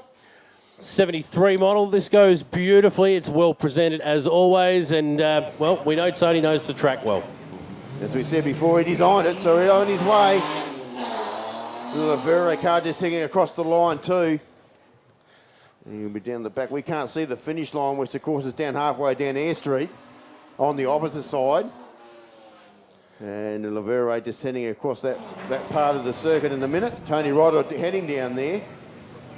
And there's the Lavero. Till 1 minute, he's had some problems. That was the hold-up. Yeah, that was the hold-up. He's obviously had an off-road excursion somewhere there, and I couldn't work out why I couldn't see him. Oh, yep. Here comes Tony Rodder on his way. And Bill Adams is back. He's got the big black Band-Aids on the front. he's had a bit of a patch-up. It's industrial duct tape, but we've put it back together. So not too much damage last time after he was the first one to hit the Bendigo Bank concrete barriers down there at the first turn. A little bit safer this time around. Yeah, doing it much easier. Not so hard down there for that particular section. Tony Rodder is another, next time to be posted. You can follow all these times on the big what screen. A time that is. Oh, no, it's 54, sorry. 54.11. Okay, 54.11 for Tony Rodder. And so Bill Adams on the 2002 Subaru WRX, one of the local Air Peninsula guys.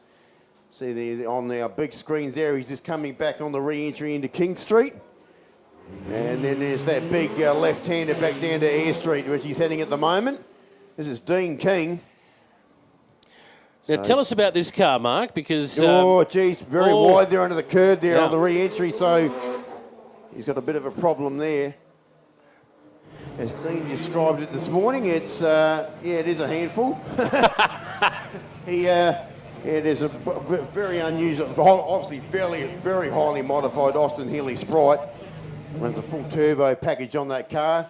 Doesn't weigh very much either, so that's another thing, a strong point about this car as far as power to weight ratio goes. And you can see it's got a lot of bite under full throttle as well. So the 38 car there of Will Herbert with the Lincoln Still livery down the back of that car. Had a bit of trouble off the start, both runs with traction, but well, he's not alone there at the moment. That will change as the day goes on. Yeah, so Dean King there in the Austin Healey there with a 49.25. So still John Beasley on top here from Mark Rundle. Josh Pickett is actually up into third position in front of Mark Wisby there. That was a bit of a turnaround from the first run this morning. So there for Will Herbert in the early model BMW M5. And then it'll be the R8 there of John Del Colo. Now, I'm not even sure how to pronounce this. Tell us all about this car. Well, that's actually an Audi R8 that you actually see in the program. I think he's got it listed as a Bowwell, which is incorrect. That was the original car that he was going to bring, but that's a non-starter here. So if you are looking at the official program of car 39, you can put a pencil through that one. That is an Audi R8. Yes, yeah. So, and that is one of John's everyday or daily drives. It's a fairly, and it's certainly a very lovely car to have as your daily drive, and then come out here and run it here at a competition like this. So Will Herbert in the BMW M5 with a 48.91. And we've got, I think that's Phil Waters at the wheel of that Mustang now. Now they had the quick driver change, and same also for the Porsche stepping up here now with Greg Keane in the seat. But the 39 car there of John DeColo there run a 46.73. And that's pretty good for that style of car as well. It hasn't had a lot of modifications done. It's pretty much a stock standard R8. So certainly will be improved as the weekend goes along. Greg Keane's on the start line, and we get to see our Porsche Cayman GT4 Club Sport. The left-hand drive GT Porsche on its end on its way. Greg is one of Adelaide's top orthopaedic surgeons. He's specialises in knee surgeries, and actually works at Sportsmed SA. So all those footballers have had their knees knocked out of place. He's the man who put you back into fray, or get you back standing up again. And And that's what he's done. He's very well known for that, and likes to go fast as well. Oh, gee. he's just hang on to it. Gee, very wide down there underneath the barriers on the re-entry to King Street. And we now got Ralph Sabansky in the 458 Ferrari. So one of the more modern Ferraris here. As I mentioned, the 458, a very popular weapon of choice. Of course, the 430s has reigned supreme, obviously, for a few years, and obviously this is the model that followed the 430, the 458. So much more modern piece of machinery. In the first run, our most entertaining run of the day belonged to Jason Maloney. He's on the start line. It was pretty entertaining this morning, to say the least. Greg Keane in the Porsche has done a 45.48. And then it'll be down to Jason Maloney. And this will be, here he goes. A nice big tail hanger down there on the re-entry to King Street.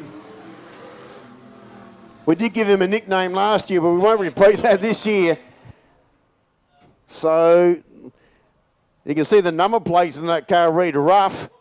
An interesting set of number plates on that particular car. He comes back on the re-entry with the track double backs on itself. Down through the hay bales he comes.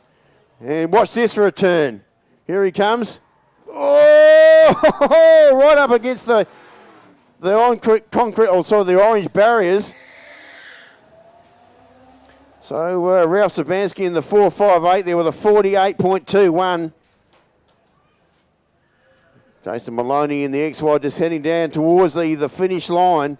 Wade Von Stake out there, and the more modern of the Falcons there, the 2012 FG2. As I mentioned before, Craig at his first meeting.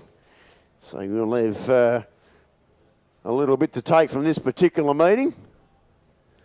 Also very much a stock standard affair, car number 45. It's running in the road registered 4 litre and over group. There's a lot of road registered cars in various capacities here for this weekend. And then we'll go back to one of the smaller capacity 1964 Morris Cooper S there of Rob Ford.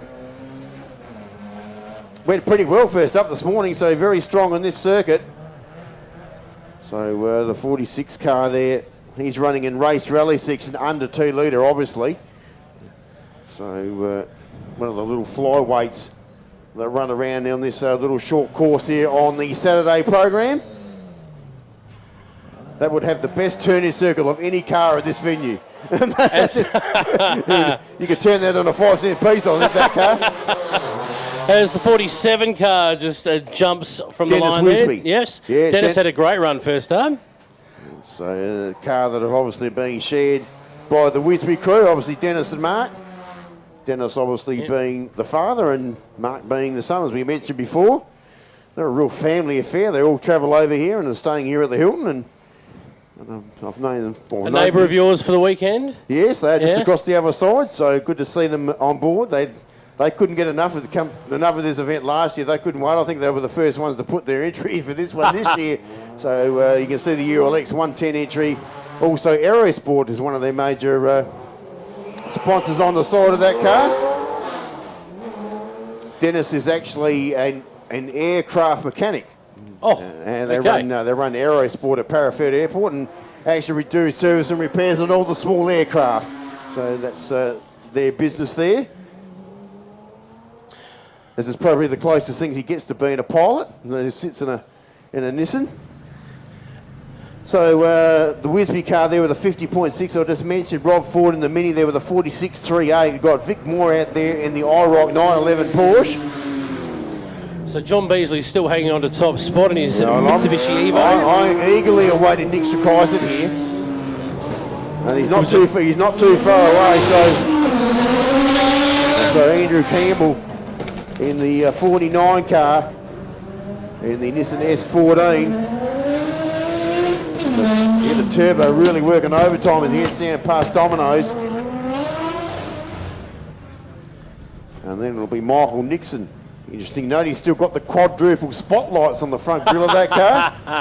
And that is probably the most retro-looking piece of thing you can ever see on the front of it. Obviously, it's built for rally conditions.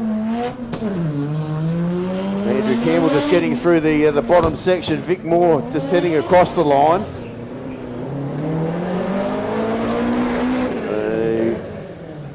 There's his time there, so 50.5 there for Vic Moore. Michael Nixon and then Simon Fell. Simon very clean and strong in the first run this morning also.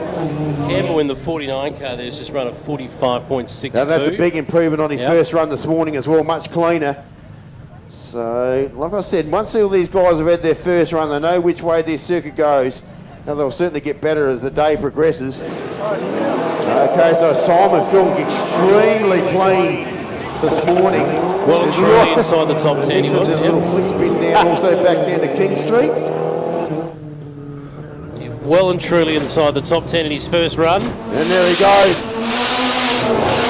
The great thing about these cars, they're four-wheel drive, so they've got all power down and all four wheels off the line. So their strongest point of all these four-wheel drive cars is their start. There's no bogging down at the start, they just ping off the line like a slingshot. So that's where their certainly their ability is there, especially as far as concerned as Simon Fell is. It's, so it looked very clean. So he just comes down through the middle section on the re-entry, the little flick. Oh, that's very clean. In fact, I don't think he's ever used the handbrake there. Coming nice and clean. Back during the bottom of the circuit he goes. So Simon Fell looks very clean here. I think we've got a very good time coming up. Has not made a mistake. This one looked, we've got a good start here too from Sam Young and the Nissan 350 GT. We're just waiting on that time to come through for Simon. Haven't seen, there we go. 44.26. Very good run. So that takes into overall third at this stage of the run. So that was much cleaner as well. So Sam Young, they're trying to get his head around. This is one of the larger cars as well. In the 52, this is the 350 GT. And here goes Rene Filke again. This will be a real crowd pleaser. I mentioned it before. He got a bit untidy down there, down in the bottom of King Street. That is a serious Volkswagen getting around the track right now. That's serious with a capital S right there. That is very entertaining. Sam Young also heading towards the finish line, just waiting for his time to come up. In fact, a 45.47, so that was a very good time from Sam Young. Oh, gee whiz. It's only just held on to that. That is a very wide berth down there on the rear. He very nearly did go bananas, yes. Looks good though. The rest of it looked okay there for Felke. 1968 Volkswagen Beetle. So I mentioned there Sam Young, a great run there with a 45.47 and a 48.43 there for Felke. And then Tim Corbett out there in the Falcon, or the X2 Falcon. And on the start line at the moment, we have, well... Doesn't that Corbett sound so terrific going down the back of the circuit there? It's a beautiful piece of machinery. Okay, so the Superlot car has been launched. Oh! A V10 twin turbo Lamborghini Gallardo, I shall say, driven by Kevin Weeks. Oh, jeez. It's going to shine tomorrow. It's going to be exactly right, Jason. Tomorrow that car is going to be extremely strong. Because if you've got a twin turbo, you need some clean air and you really need to have your foot flat to the floor to get those turbos working in full operation. So he'll be struggling here at the moment because there's multiple gear changes here, making it very difficult for that process to actually work. So he's doing a great job though. He has kept the car fairly clean this time around. And there goes the US Legend car there of Sean Williamson. We were talking about this before now. I think it sounds very... a motorbike? Well, you'd be right. That's exactly right. It has exactly the same gearing as a Yamaha 1200 motorcycle. So that's exactly right. So I've just put a shell around it, basically. Yeah, basically, that's exactly right. They're a bit like, I used to describe them as go-karts on steroids, which is probably the best way to describe it. Oh, it's a quick lap too. It's basically if you take the body kit off of it, that's exactly what they look like. They're just like a big go-kart. Yeah, yep. So Kevin Weeks there in the Lamborghini Gallardo there with a 44.03. Whoa, that is insane for that car. That's very good. That's an extremely good run. We've just got Peter Scott out there in the big S-Series Mercedes-Benz. That runs a V12 motor in that particular car, so that'll certainly make plenty of noise over the weekend. It's unlike the Merc that you'll see just driving down to the shops through the week, picking up the shopping. This isn't that. No. S-Series, more we used to call them mafia cars.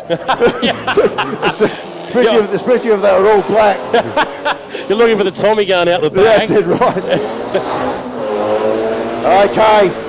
So let's go back to Sean Williamson of 48.04. That was back there in the US Legend car. Peter Scott there in the Mercedes-Benz going across the line. And Teakle Downer has been launched. He's on his way. Had an exceptional first run in this Datsun 1600. Yeah, very strong first up, so he'll only improve on that. So back down through the hay bales he comes. Oh, clean through there. You check out this turn. Oh, yeah. Yes. Flicked it and held he's it. absolutely nailed that. That is an absolute perfect turn back and down to King Street. And Teakle Downer here, I think he's on something pretty special. He's the best of the older cars. Very good, 44.01. Into the top three for the run. Into the top three comfortably for this run. He is at the moment, just behind the two Evos of John Beasley and Mark Rundle. So super run there from Teakle Downer. And we've got Andrew Barnard, another one of the Mitsubishi Evos there in the 59 car. And we go back to the 60 car at the moment. Now, if you're looking in your programs, I can assure you folks that is not an Austin Healey. Yeah, well, that was originally going to be Chris Bryan, not here this weekend. And I think that might be Diane Crabb at the wheel. We'll have to confirm that. In fact, it's Darren Crabb. There we go. Thank you very much. That's just been confirmed. Just come up on my big screen. So you can put the Darren Crabb under the number 60 in your official program. In a 1994 BMW, is that? The big thumping SLR 5000 Tirana. Yes, thank you. That can't be right. Yeah. And then it'll be Tom Walkham. So let's have the Barnard there with a 47.1. I've actually got Darren Crabb's list, as you mentioned there, Jason. It's a BMW E36. I know it's definitely not an E36. No. And there goes Tom Walkham in the car they nicknamed the Greyhound Express, which is a very interesting little name there down the side. Current South Australian Saloon Car Champion, as far as you were talking about circuit racing. Yep. So only a young fella, only about 19 years of age. He's only been running about 3 seasons in that particular championship.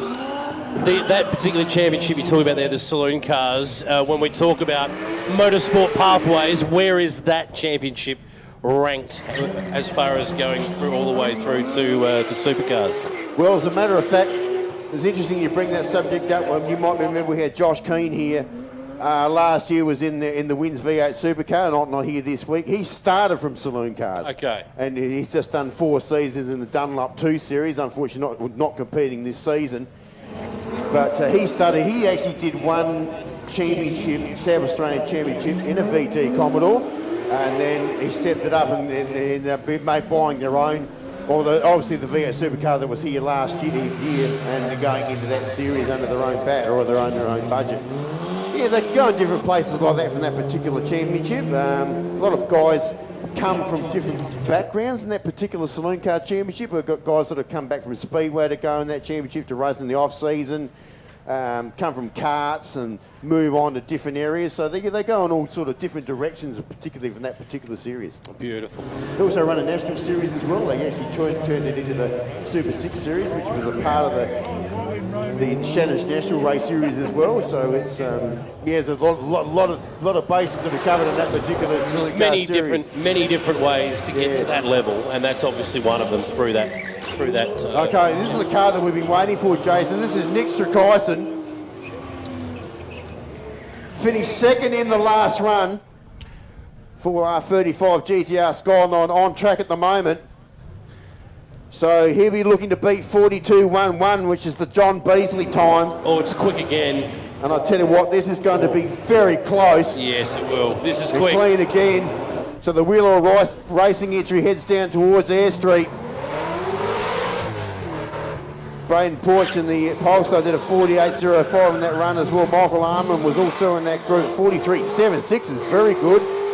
And Nixtras Kyson's gone to the top of the timing screen here, 42.06. You called it. How about it, folks, with Nixtra Kyson there? That's a very quick run. So, and also Michael Arman, I missed it, did a 43.76 pass also back there in the GT3991. And we certainly would expect big things from that Porsche also over the weekend. Michael Argoon out there at the moment in the part stop entry.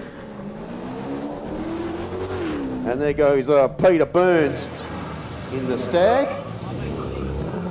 One of the long list of British marks that have come out of those stables. There's been a lot of that have sort of come and gone, and Triumph was certainly a very strong British mark. Until, of course, a lot of the British marks fell over in the 1970s when the Industrial Revolution came along in Great Britain, and they all fell away. But they tried to save a few of them.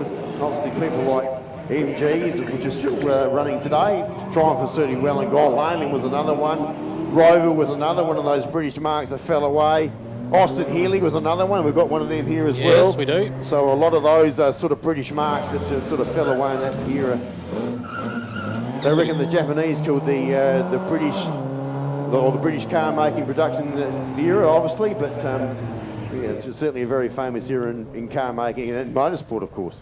We've got the first of back-to-back Ford Escorts on track at the moment. This is Jason Milanovic and his 78 Escort. On the start line, though, Sean Ralph's. Yeah, Sean Ralph. Yeah, and this had an excellent run, his first lap.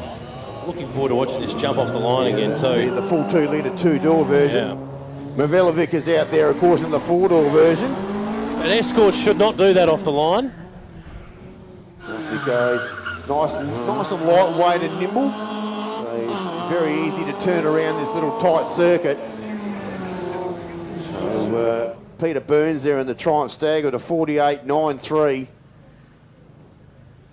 And Mivelovic there with a 53.18.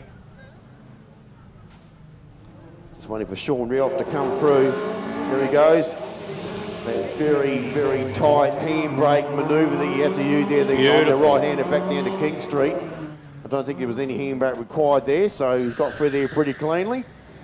69 car of John Kemp.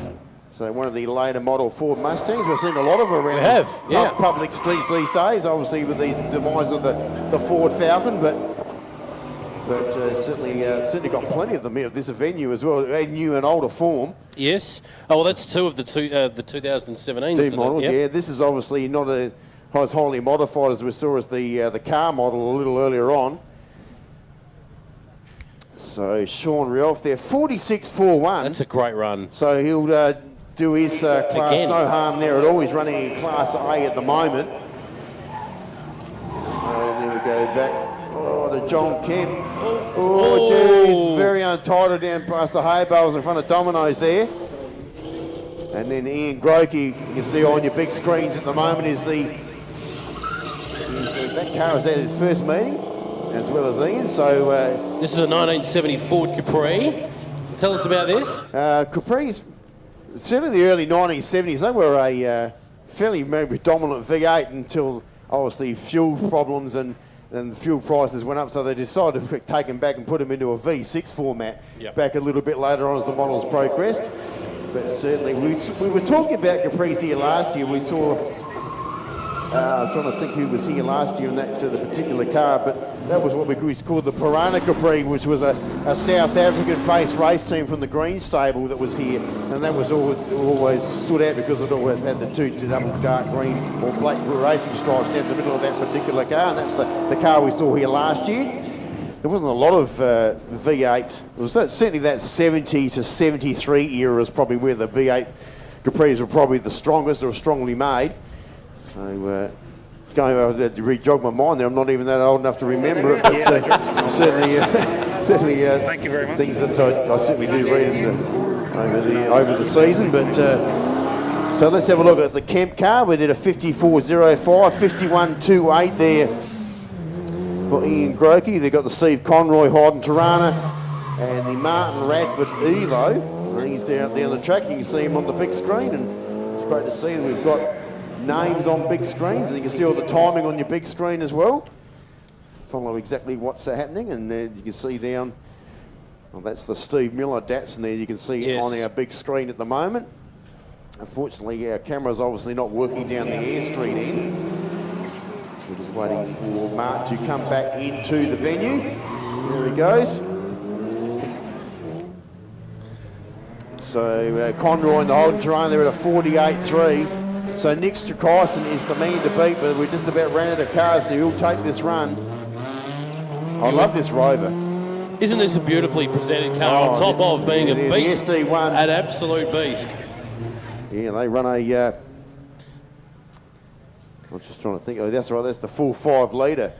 Which is, there wasn't a lot, I don't think there was a lot of 5 litre Rovers built. There's certainly, when you talk British V8, you always talk the 3.5 litre. They were always the smaller block, especially when they did in MGs and things like that. And you put them in tiny little cars, but this is the full 5 litre. Oh. So got the big wig sticker on the rear of that car. Not too sure how the handling would be on that car. It's got a lot of rear end weight. So we'll have to see how that pans out over the weekend. And our last runner of round 2 will be James Benford. I believe that's right. There's nothing back there. I think Benford's the last one. Well, He's car 75. Yeah. In the Mornteen entry, Steve Miller did a 53.86. So basically what we're seeing here, a complete turnaround here from the first run now will be Nick Strakaisen to take this run. John Beasley and Mark Rundle also improved. And also we can't be able to forget Michael Armour's run. Actually, we finished up in Wasn't fourth. that a great run? Yes. Yeah, finished in 4th position there. And Dougal Downer again inside the top 5. Has to be leading his class. Considering the age of that particular car, that's done a very impressive job. So, as we saw here last year. That's a serious Datsun to be inside the top 5 against some of the competition he's up against today. So we're just waiting for Jai Raymond to go through. He's done a 48.42. Now, I'm not too sure what the hold-up is here for James Bedford in the Hyundai XL. So, part of the course of the Circuit X SA crew. James has not been racing in this category very long. In fact, he's only started this season. James was at the Colin Grove Hill Climb a fortnight ago giving this car a test run. So, and away. And we're away. And off he goes. All 1.5 litre twin cam engine of it. And that's pretty much how they all run. Yeah, they've managed to just didn't correct early enough. So he'll be the last car to come through, as we mentioned. So another turn around there. So if we look at the top 2, then extra price there with a 42.06. And John Beasley not too far away. Look how close they're 42.11. So far across the 2 runs, we've seen only the one time break 42 seconds. So that'll change. That will change, yeah, obviously. No doubt about that. If John Beasley can do that in the first run of this morning on a dirty track, that'll only improve. So that certainly does round out that run. We're just waiting for the Bedford car to complete his sprint. And it was a 49. He's gone through, so there we go. So a 49 pass there, and he's gone through as well. So that completes run 2 here, and there's the update on your screen there. So Nick Strakaisen, John Beasley, Mark Rundle, and the ever impressive, great to see Michael Armour back there in 4th position, as I mentioned. As we just run through all the different times, you can see how close they are. Certainly when you put them in order as they run down through the list. Yeah, So and lots of times in between that 44 to 50 second bracket, as you would expect. So pretty tight racing so far. It's been great competition. So I think I'll just have a quick break for a minute or 2. It's a good idea. I think we'll grab a quick Coca-Cola and then we'll come back with our 3rd run.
Our third run will get underway soon, but while we've got this opportunity, Mark, we should take the opportunity to thank some of our sponsors for the day. Yeah, there's certainly plenty of them.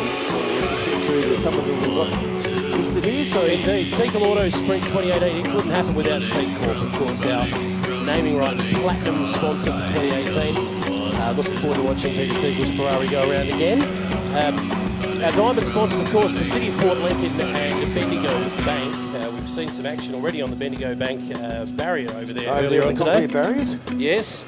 Dennis Transport as well, and they're fantastic with all of the logistics that goes into an event like this. Could not do this event without them.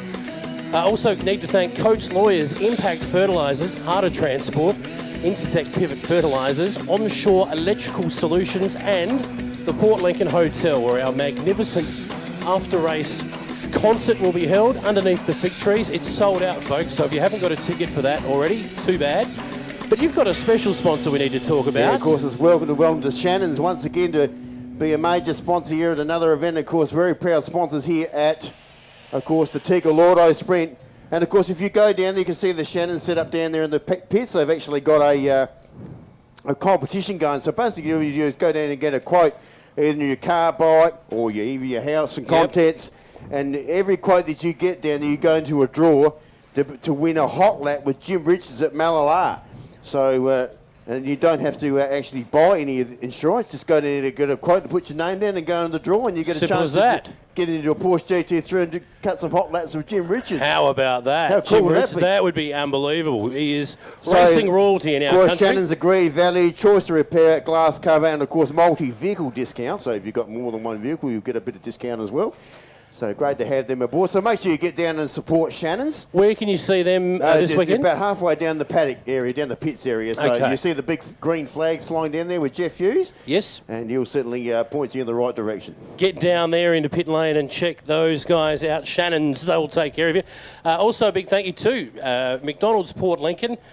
Shannon's and McDonald's are both silver sponsors, along with Southern Cross Austereo and Sip and Save. So many sponsors, more than we can name in one hit. We will be just recognising them throughout the day's racing. Are we into the afternoon yet? I've lost track of time, Mark.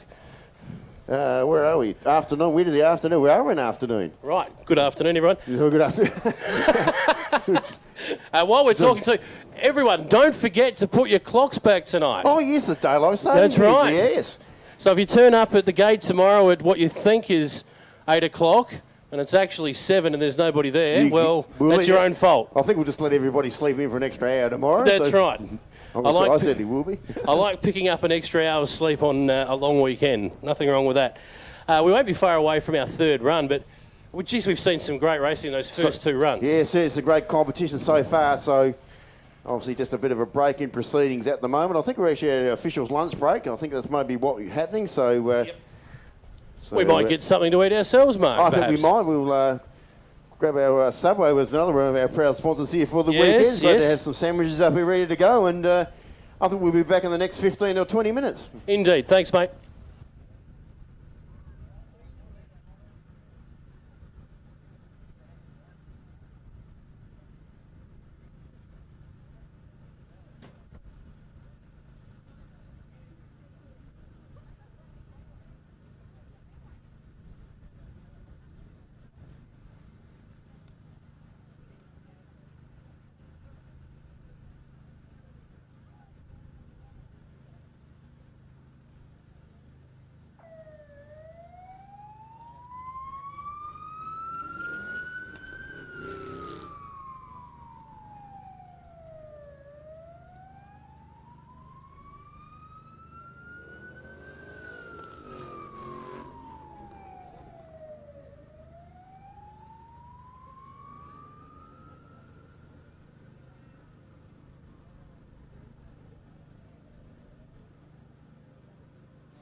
Okay, and we are underway here for our third run on the program.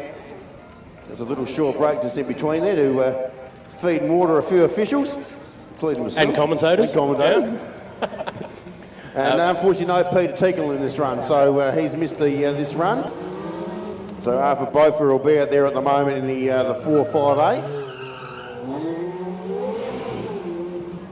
So certainly still starting to run off with two pretty exotic vehicles here. And after the first of those, and then it'll be the car there of Amanda Sparks. So the GT4 Club sort tears its way down to Air Street. Of course, we'll see Greg later in the same car, later in the run, as the number 5 entrant. So we'll skip to Kevin Lynch in the RX-7. Yeah, so the distinctive brap sound of the RX-7. Full rotor in the rear of that car, so they're on their way. He's sent on his way to the NZ entry. Away we go. Okay, so let's see if we've got Arthur Beaufort has gone across the line there at a 48.06. Man, Sparks, terrific run there at a 44.22. So she's certainly got her head around this course now. And then we've got the early model RX-7 there of Kevin Lynch, another one of the Mount Gambier-based drivers. So, he's making his way around, very distinctive sound. You can hear him coming around down through the hay bales. And around Here he comes, a big flick spin there too, nice Beautiful. and wide. Actually did that pretty well. There was a little bit of handbrake involved there. So this is the big whizzer. This is Mark Wisby. He's very exciting to watch. We've already seen him this morning. And he absolutely screams down King Street. Brakes very late. So he's on it here at the moment, very clean at the first section. Down the bottom of Air Street he goes.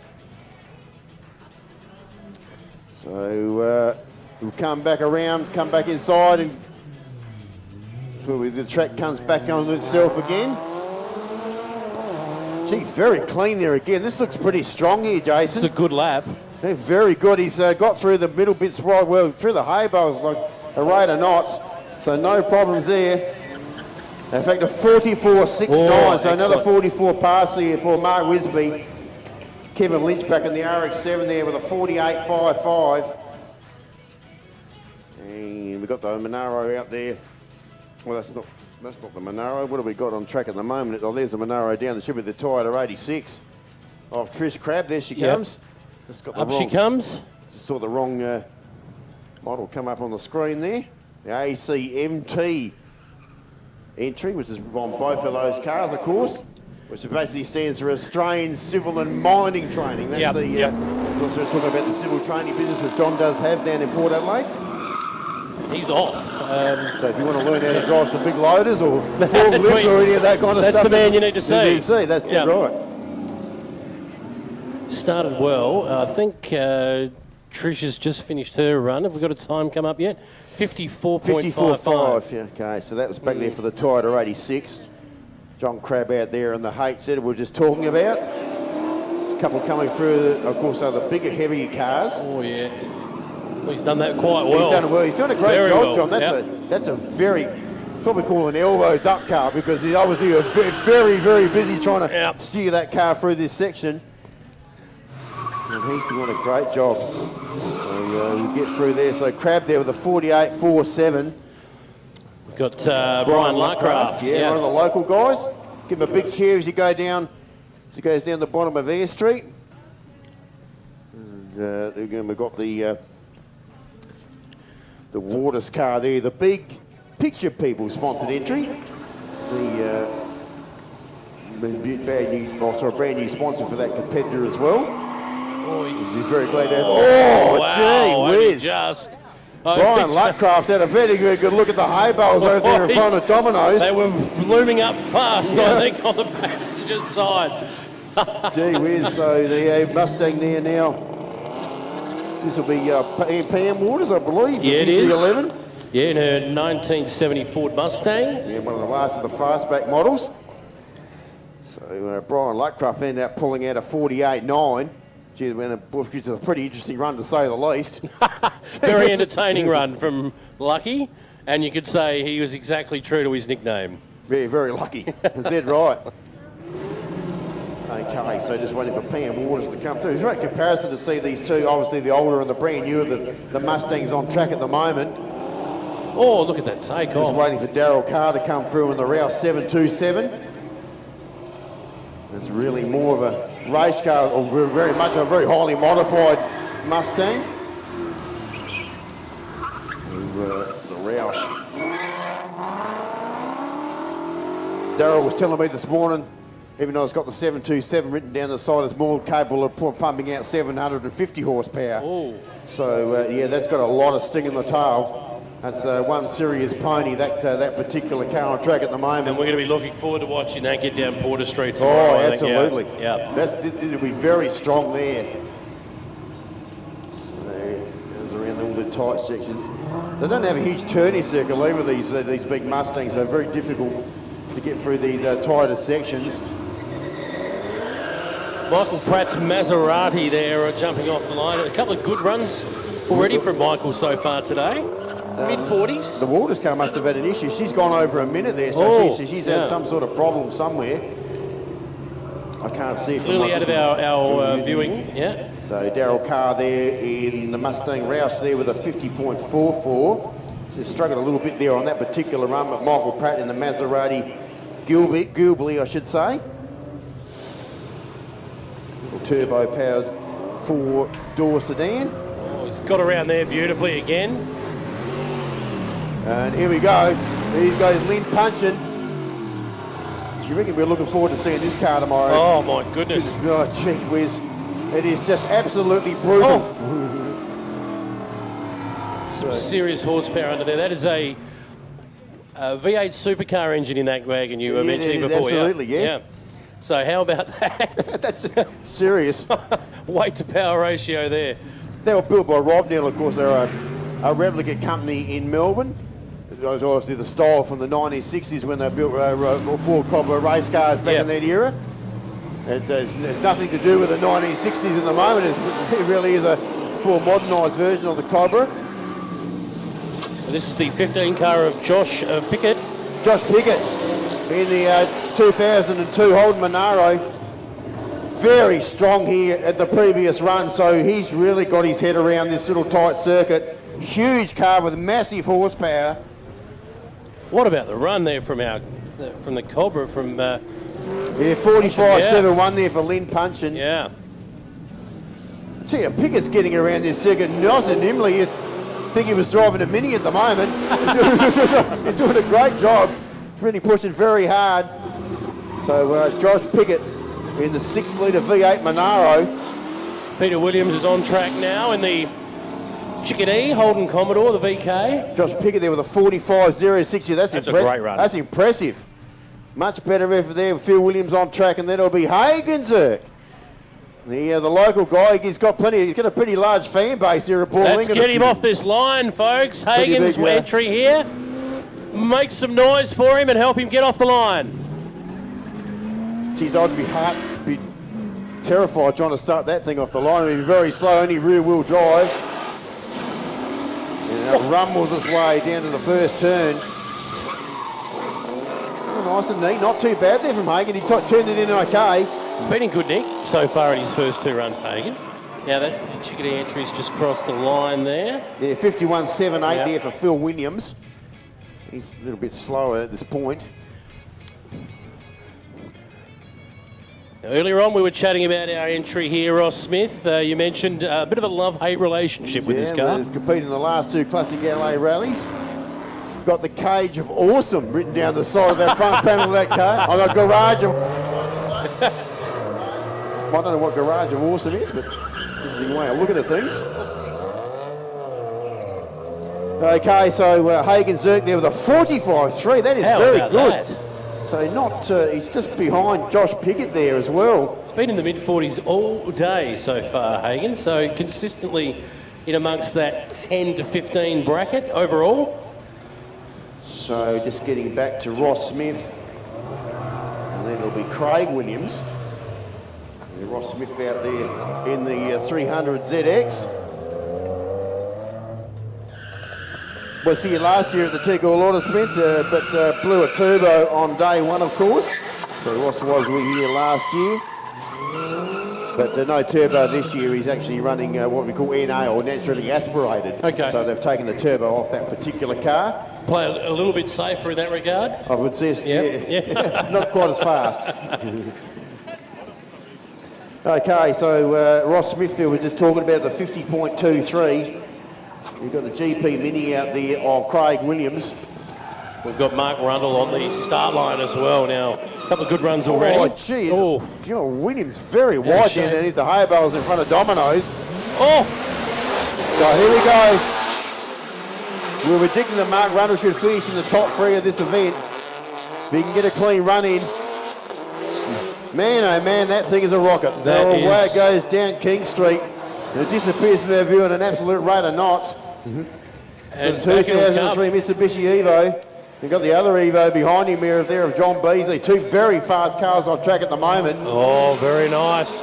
This is going to be a very interesting comparison if you're just looking at your timing screen on the big screens. Oh, yeah, hold on to it. Keep a very close eye on it. And there goes John. He's been sent on his way.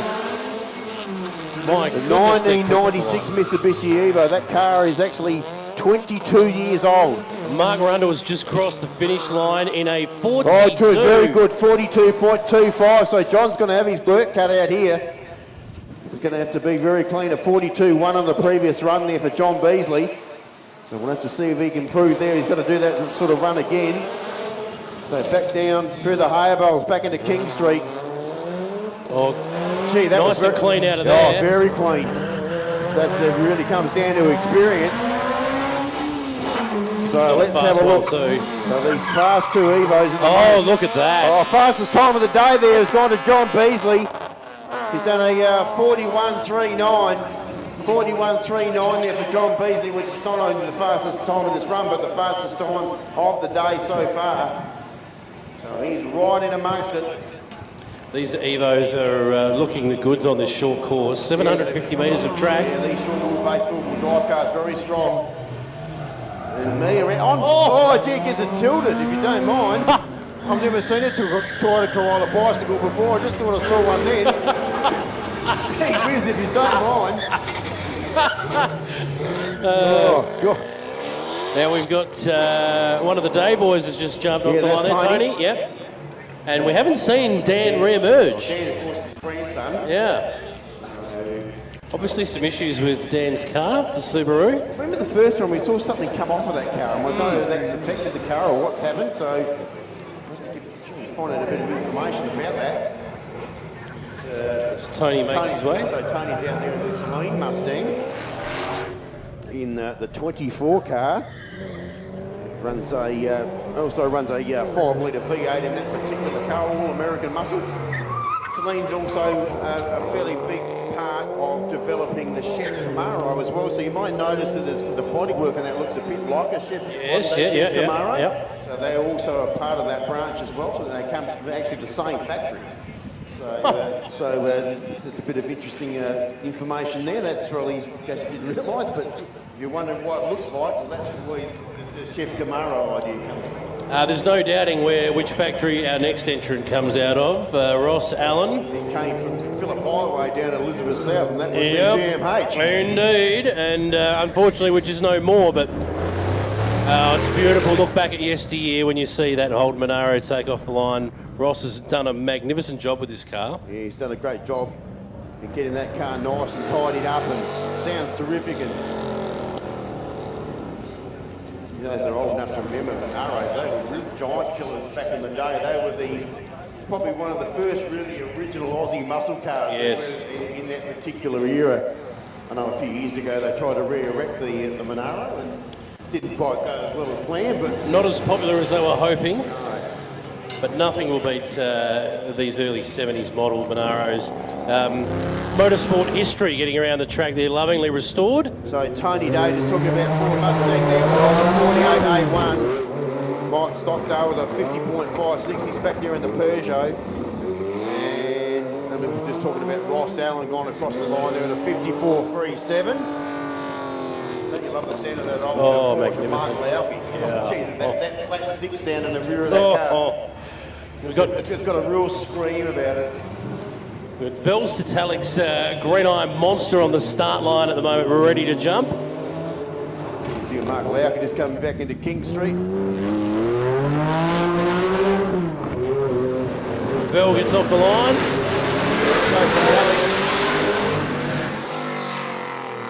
Got the white rims. I reckon that needs a set of green rims on that car. Matching headlights. Yeah. So, Velsitalic, one of the local guys, give a big cheer as he heads down to Air Street, down there on the big viewing platform. Mount Lauke, very good there in the 74 Carrera there with a 45.51. And Velsitalic down there in the XR8 Ford Falcon. He's out there, he goes, down through the trees again. Got to admit, he's doing a pretty good job. Throwing that around the track. Tony Wallace. Oh, Tony Wallace.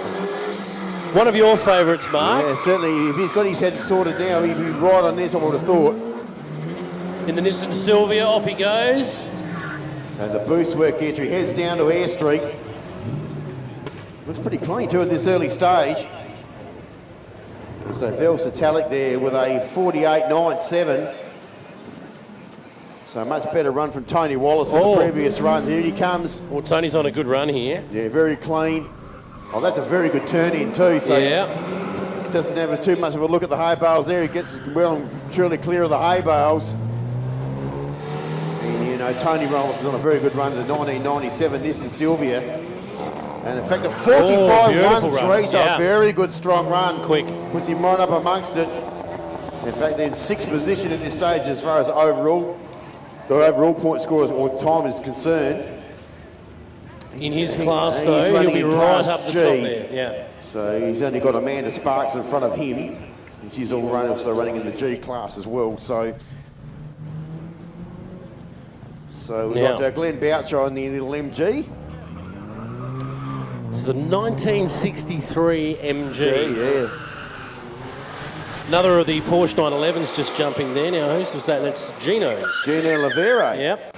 1982 Porsche 911 SC. I would have thought, you know, when you go back to the early 80s, not probably the strongest of Porsches I can remember of. Certainly if you go, we were sort of the 1970s version. I think, to my knowledge, Porsche sort of dropped off in that sort of 80s or early 80s period. So they redeveloped, obviously, the better Porsches in the later 80s. So sort of the transitional stage that they sort of went through, the Porsches in that particular era. And, the mass production era, that's I guess right. you could say.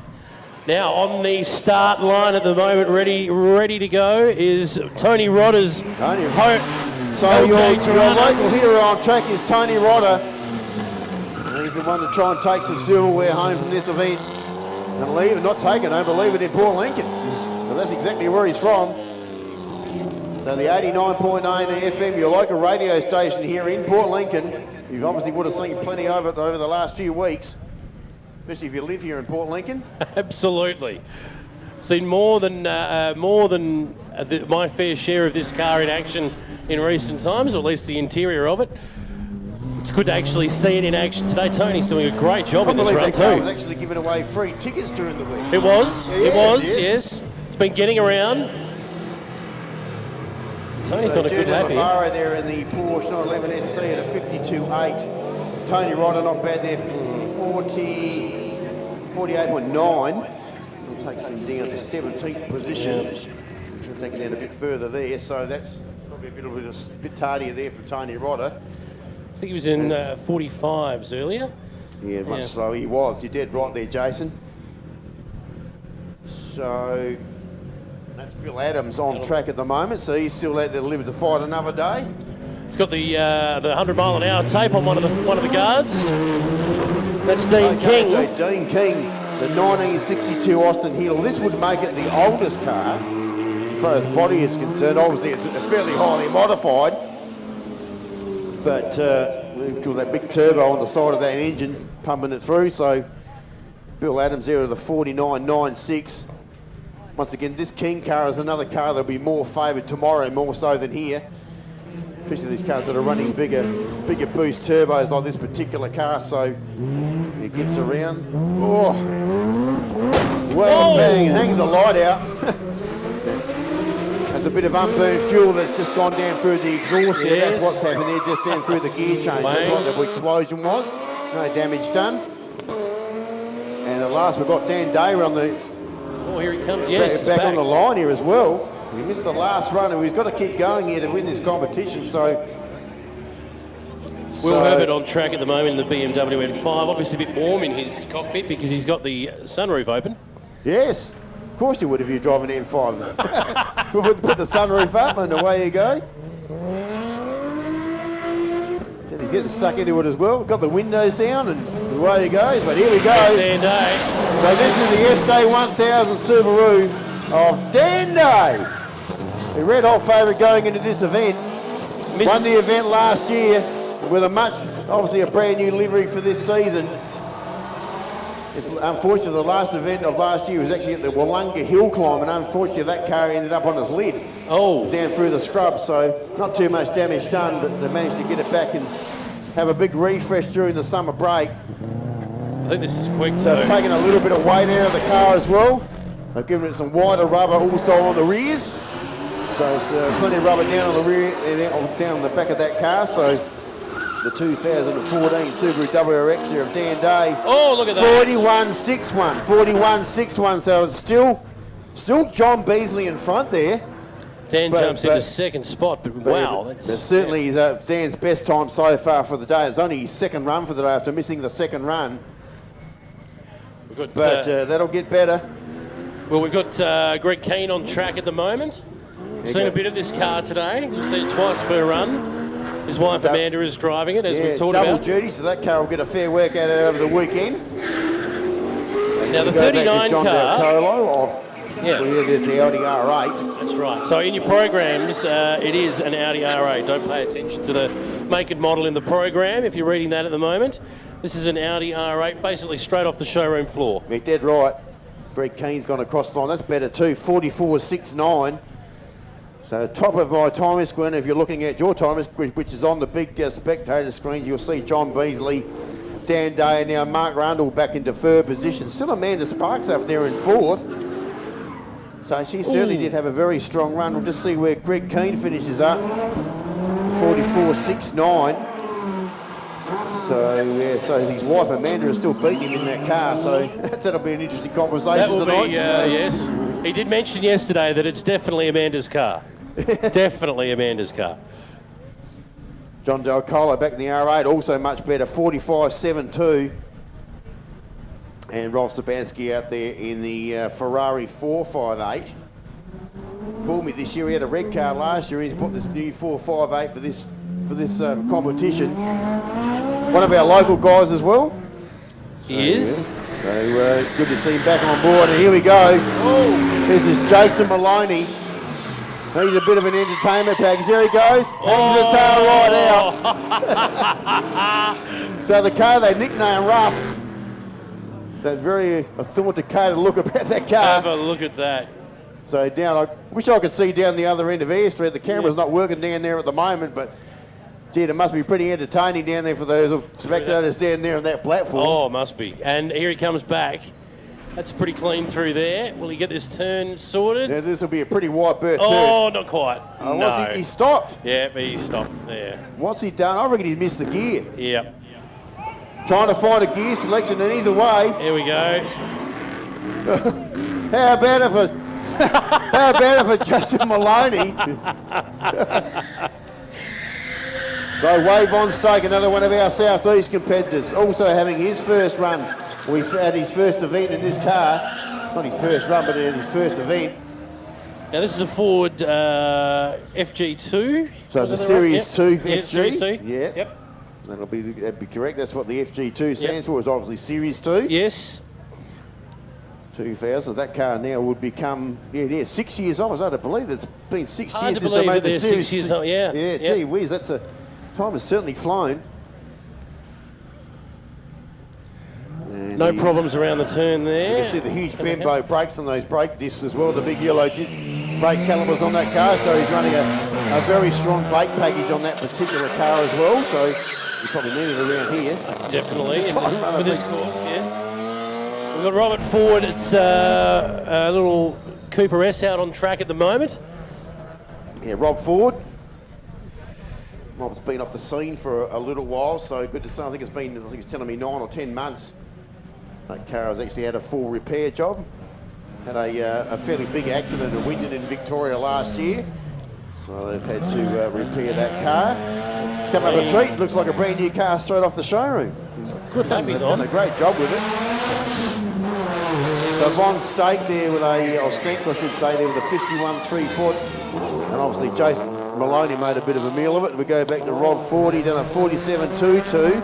And then now will be Dennis Wisby in the 47 car. 1991 Nissan GTR IR. Another one of the two driver teams, of course. Dennis he looked pretty strong in the last round. He'll get better as well. They've had no drive time, this pair, this season. Ooh, very slow in the entry into King Street. He's Like that at gone all. back an extra gear there, I would have thought. There's Vic Moore jumps off the start line. Car 48, Porsche 911. One of the Porsche brigade that's here in force, I guess you could say. Yeah, that's one of the IROC Porsches, 76 911. So that's one of the later model IROC cars that are here. Or who else with? I think he's the only one. But who else had the other Porsche? Oh, of course, Mark Lauke was the other one. He's the other 911 as well. So he'll come back. Back he comes. Definitely got more Porsches than what we had here last year. No question about that. He's plenty of them certainly floating around. Oh, look out. Here's Andrew's gas and plumbing service entry there of course, Andrew Campbell. Oh, huge brake lock up on the entry. He's used to going sideways. He's done a few drifting competitions before, so huge error will fall on the back of that car. Let's try and hold the back of that car down. Very light on the rear end. He's going to be flinging that around as he comes through that hairpin back up our way. We can't see that at the moment, but currently running in Class H, yep, which is race rally 4 litre and over. And he'll flick it through here. There we go. Oh! See the bottom of that car at the rear, the diffuser as well. That's got a real time attack rear end on that car, so it's certainly set up for a lot of multiple things, that particular car. And there we go back to Michael Nixon. So that's a Vic Moore, done a 50.25. That was back in the Porsche there. And then Andrew Campbell and the Nissan S14 there with a 42.2. We usually did a 42. It's a 46.26. So now I'm looking forward to watching Simon Fail off the line again here. Super last time. Yeah. He's right on the money. I don't think he's too far away here. I think he's really got this car set up beautifully for this event. This is car 51. Certainly, it's certainly an Evo course, Jason. We've already seen this morning, so they're right on the money. So well suited to these little shortcut courses. So revs are up and away it goes. And all 4 wheels spinning off the line there. Being a four-wheel drive vehicle, of course, and around, nice little flick spin. That wasn't too bad. Yeah. That was good. So he's on his way. So Michael Nixon there and the escort there a minute. I don't know what happened there, so it was always some sort of issue there. Yeah. We missed something But there. it's definitely the car 51 on track at the moment there as Simon Fell. Oh, he's flying. If he gets this turn If he right, he's gets on a this quick done, lap. oh, that's a nice little handbrake manoeuvre there too. So he's got back down into King Street very cleanly. Simon Fell. Well, I reckon I think he's certainly knocked the polish off his best time this morning. In fact, a 42.53. Oh, quick, yes. 42.53 there for Simon Fell. So that takes him back into 4th position at the moment. He's certainly working his way through the list. Consistently around that top 5 mark, so he's been so far. So, as you say, look at the top 5 positions here. You can see 3 Mitsubishi Evos filling those at the moment. Yeah, and the other one's a Subaru, obviously. Yeah. And I've called those mates at many sprint events at the top of the list. They're very popular cars. So seeing Young out there at the moment, and then Timmy Corbett. We're just waiting for Kevin Weeks to roll up to the line. Beautifully presented XC Falcon down there is Timmy Corbett. We've lost car 53 there. Herbie has disappeared for the moment. Oh, no, Renault Filkey. No. Jeez, So you'll be back. it was a pretty good run in his previous effort, Was. so I don't know what the problem is there. Unfortunately, you can get back and lift the bonnet and find something you didn't know you had, so... Now, we missed the entire lap from Young in the Nissan 350 GT, but super quick, 44.8. Yeah, 44.8. Yeah. So that's got to It's a good bring him lap. up into 8th position. Okay, so Kevin Weeks, so the twin turbo power V10 Lamborghini Gallardo on its way. Isn't that a mean thing to see going down King Street? It's not a great thing for a commentator, but when this is on track, it's hard to speak. Have a look at it go. It'd be great if it pulled up a Domino's there and picked up a pizza on the way through. We'll put a delivery driver in that thing this Yeah, that'd be afternoon, surely. Interesting delivery. Here he comes. We'll see if we can get the turn right. Hasn't missed a beat all day. Great Beautiful. job so far. Complete control. You shut your eyes, you would have thought there was a Yamaha motorcycle tearing down the track there for a minute, but that A of course... 43.945 from Weeks in the Lamborghini. 43.94 for Weeks. So where does that sit him in the moment? He's inside the top 5 there in 5th position. He's pushed Amanda Sparks out of the top 5. Yes, he has done that, so much better run there from Kevin Weeks. This little US Legend car pumps its way around down through the hay bales and then back down through. And The only thing this is missing is Mick Doohan throwing the knee out as it goes around a corner. yeah. What an interesting little car that is. Fully imported from the original US Legend series back in the early 90s. So, and he's completed his run there for Sean Williamson, so 47.71. So he's actually gone quicker on that run in his previous effort also. On track, we've got the V12 Merc there. Car number 57 on line there, Peter Scott. 5.8 litre V12. Obviously running in the road res to 4 litre and over brigade. The Fresh Fish Place entry. And also Beer Garden Brewing on the side of that car. Holy dooly. Look at that go. Apparently there are a couple of caterers that will be on course during the Under the Figs. Yes, yeah, looking forward to that. Got your tickets for that? Weekend. Sorry? Got your tickets for that, Under the Figs? No, I haven't. Well, we better sort that out. Look at the ticket. I don't need one. You're in. You're in. That function is sold out, so if you haven't purchased your tickets yet for the show after race on Sunday at the Port Lincoln Hotel, you're too late, folks. Now, back on track. Still got Peter Scott out there at the moment. Oh, listen to that V12 all around the track. Okay, so Dougal down, and here he goes to the Elders of Strathalman entry. Nice little flick spin. Ooh, a little untidy there, not as good as his last effort. Yeah. Flawless first 2 runs today from Dougal, but that may be his first mistake of the day. It's been clean so far. So we'll see Peter Scott a 51.43 back in the Merc. Oh, back he comes. Down through the hay bales he comes. Oh, that's not a bad spin, opposite lock. Not full lock, it does a bit of a tank slapper down past Domino's. Yeah. I'm too sure that's going to pan out, but he did keep his foot well and truly in the bucket there. Should be well and truly right up amongst it. In fact, a 44.4. 44.4, so still back there in 7th position, considering that was a bit of a more of an untidier run there from Downer. He's got some time up his sleeve there, I think. Yep. On track right now, I believe, is Andrew Bernard's Mitsubishi Lancer. Yeah, another one of the Evos. He's out Yep. on track. You can see the red and white coloured car there at the moment.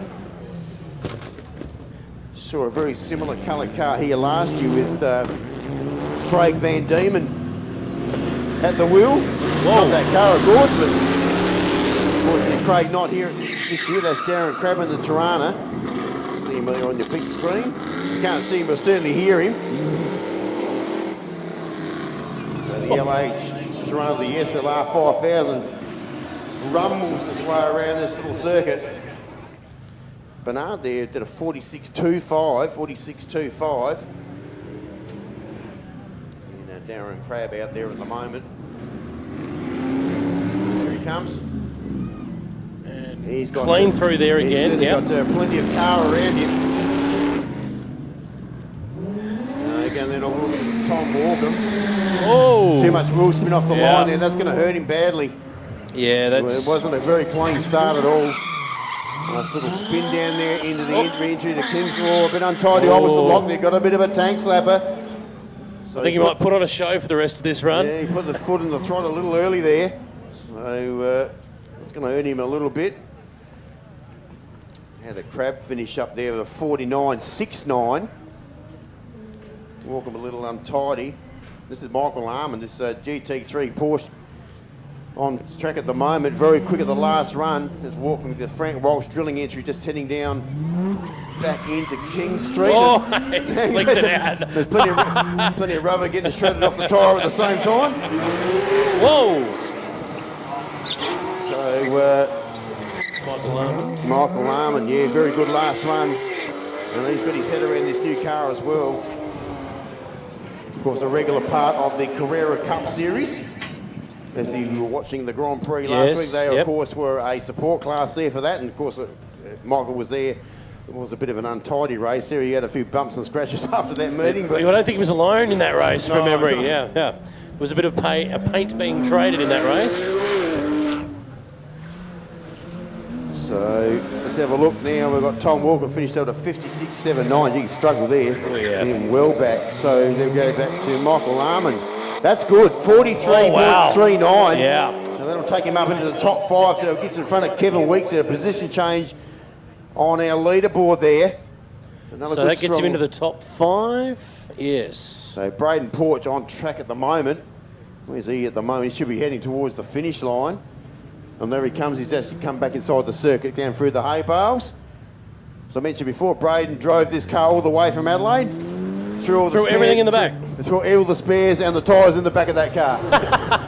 and there was 4 tyres in the back of that car. I'm not sure where he's put Toolbox, fuel, the lot. Roof racks at all on that, or? No roof racks. No. Okay, here we go. Nick Strakaisen. Looking forward to this run. Serious end. Yep. Rightio, so he's looking up for a 41.39 here. Dan Day with a 41.61, so he's got to be in low 41s to get on top. So the big Nissan, the Wheeler Racing entry.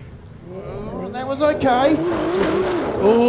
That tight right-hander there was pretty good, looked sharp. So the Nissan R35 GTR there of Nick Strakaisen. Just waiting for him, so a bit slower that time around, so 43.35. So that'll take him back also inside the top 5 in front of Michael Arman. So another, that 4th, 5th, 6th and 7th positions have certainly changed around there. Nothing between those guys in that bracket as well. Less than a second. They're all in the 43 second bracket. Yeah. Yep. That's very close. So we'll just have a look at Michael. Well, that's Michael Argoon out there in the part stop Commodore. Green flag also being dropped there for Peter Burns. Triumph Stag. It's a bit of, what's the word I'm trying to look for? A bit of Triumph Stag early 1970s is probably a bit of the country estate in that one, and we'll take that that down to the estate and feed the horses, shall we? Yeah. Yes, I can say it's again another one that's beautifully presented though. And here he comes back. He's handling. He's done this very, very well. This has probably been his best run so far. Yeah, the Stag convertible. Yeah. That's the... You see someone sitting in the driver's seat smoking a pipe steering that car. Indeed. Our back-to-back escorts. The first one has jumped off the line there, Jason Milanovic. And still to come, so the battle of the 2 escorts here. Sean is winning that comfortably at the moment. And they're both in row reds at under 2 litres, so they're actually battling it out in the same class. Obviously, Sean Ralph has got the upper hand there, but Pete Burns in the Stag has done a 48.91.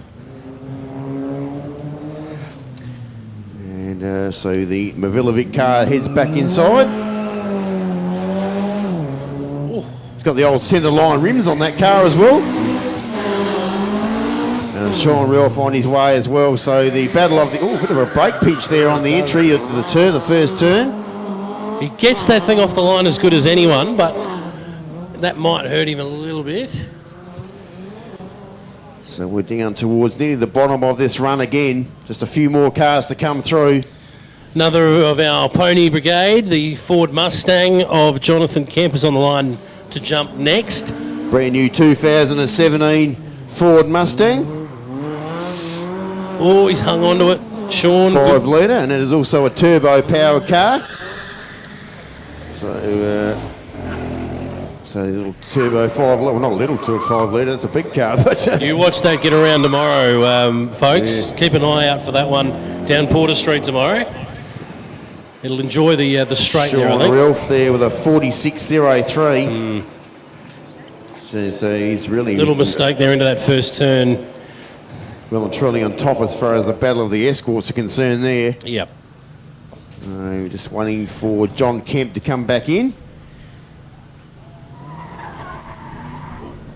That's the core car number 69. He should be running in the road register group. He would be road register 4 litre and over. Although that's a 5 litre car, so it would have to be 4 litre and over. Yes. And then the Ford 5 litre Capri there of Ian Grokey. In the same class, or category I should say, as what we just saw, car 69. Yeah. So he's crossed the line now in a 47.36 for Kemp. So we just got the show track entry here. Also Tonka Trail also side of that car of Steve Conroy's. The all purple people eater there of Steve Conroy in the Tirana. It's a popular shade today, purple. Yeah, it is. Certainly sounds great, and it looks fantastic too. Takes you right back, doesn't it? One of the local guys in the field as well. Geez, he really gets it launched down to King Street. There's no messing around there.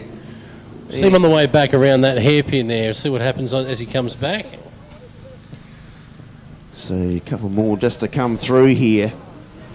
Looks like it's going to be John Beasley's run again. So John is having a terrific short course run so far. Whoa. See Conroy down the back, and then it'll be Martin Bradford. Oh. Martin running in obviously road register 4-wheel drive up to 3.5 litre, which is Class D. We don't have a lot of Class Ds here, so you see him come back down through there as well, and then it'll be Steve Miller. That's not the same Steve Miller from the band either. He's not taking the money and running anywhere. He's not. This will be our third to last run of the third round, or our third run of the day, I should say. Grand Auto Rec is on the side of that car. They've got Sprint Auto Parts of McLaren Vale. Mad Dat Racing, of course, they prepare a lot of these Datsun cars in Adelaide. Big part of the Datsun fraternity. So Steve Conroy there in the big Tirana with a 47.17, and Martin Radford there at a 46.94. Back then to Steve Miller, and we've got a couple more to come through. We have the car of Jai Raymond in the Rover SD1. One of our favourite cars of the day, this one. Don't you love the skull and crossbones on the hood? Fantastic. This looks like a pirate ship. It looks fantastic. Any car that flies the Jolly Roger has me transfixed. I'm ready to watch this go. So the Rover on its way. Just don't see enough Rovers at competitions. They're a bit of a rare item. Especially this one. This is the 5 litre version of the SD1, so a little bit later in the transitional period of that particular model.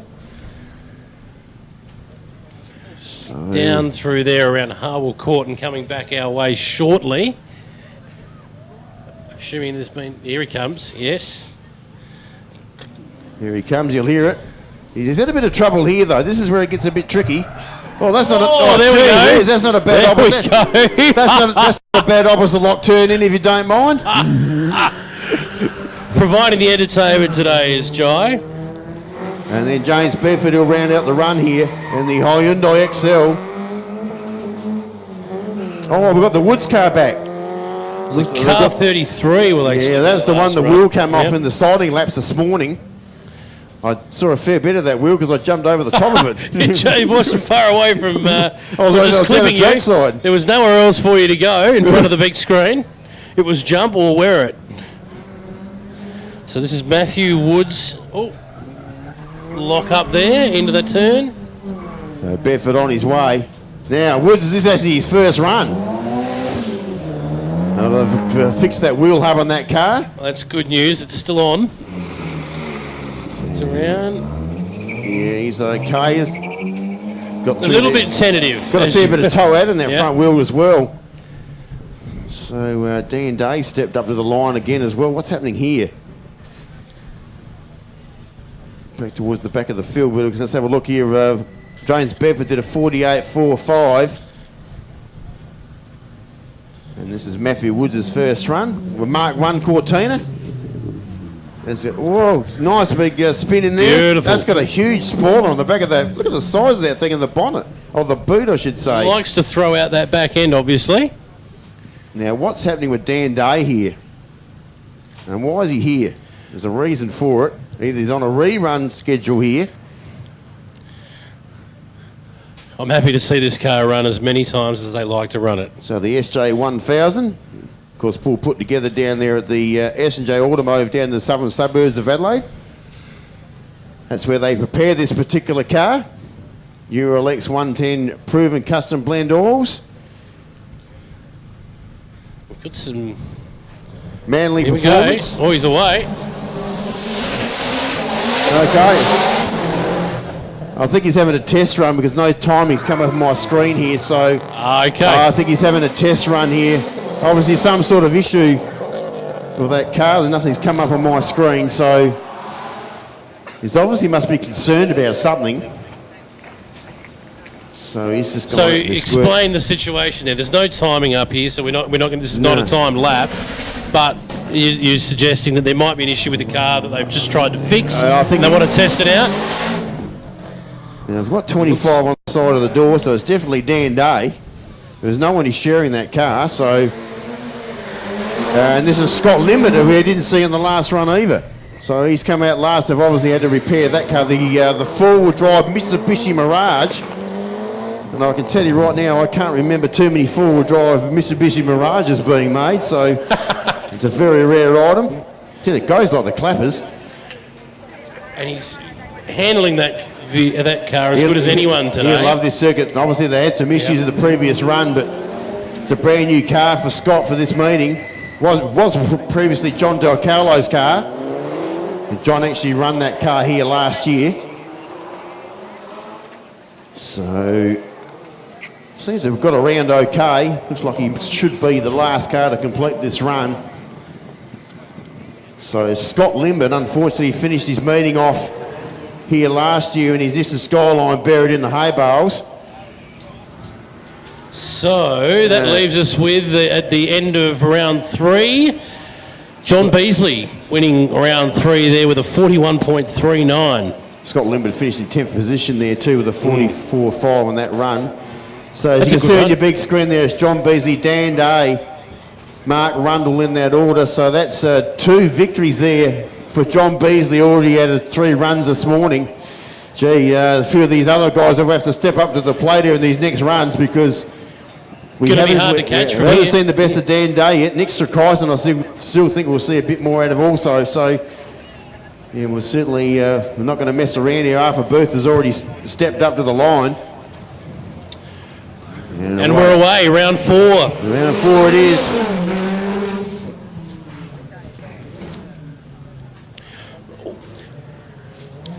Position we get in the commentary box too. We should thank Kim Clark Contractors for this, building our little hut here, It's a lovely little hut. It's beautiful. In perfect view of the track.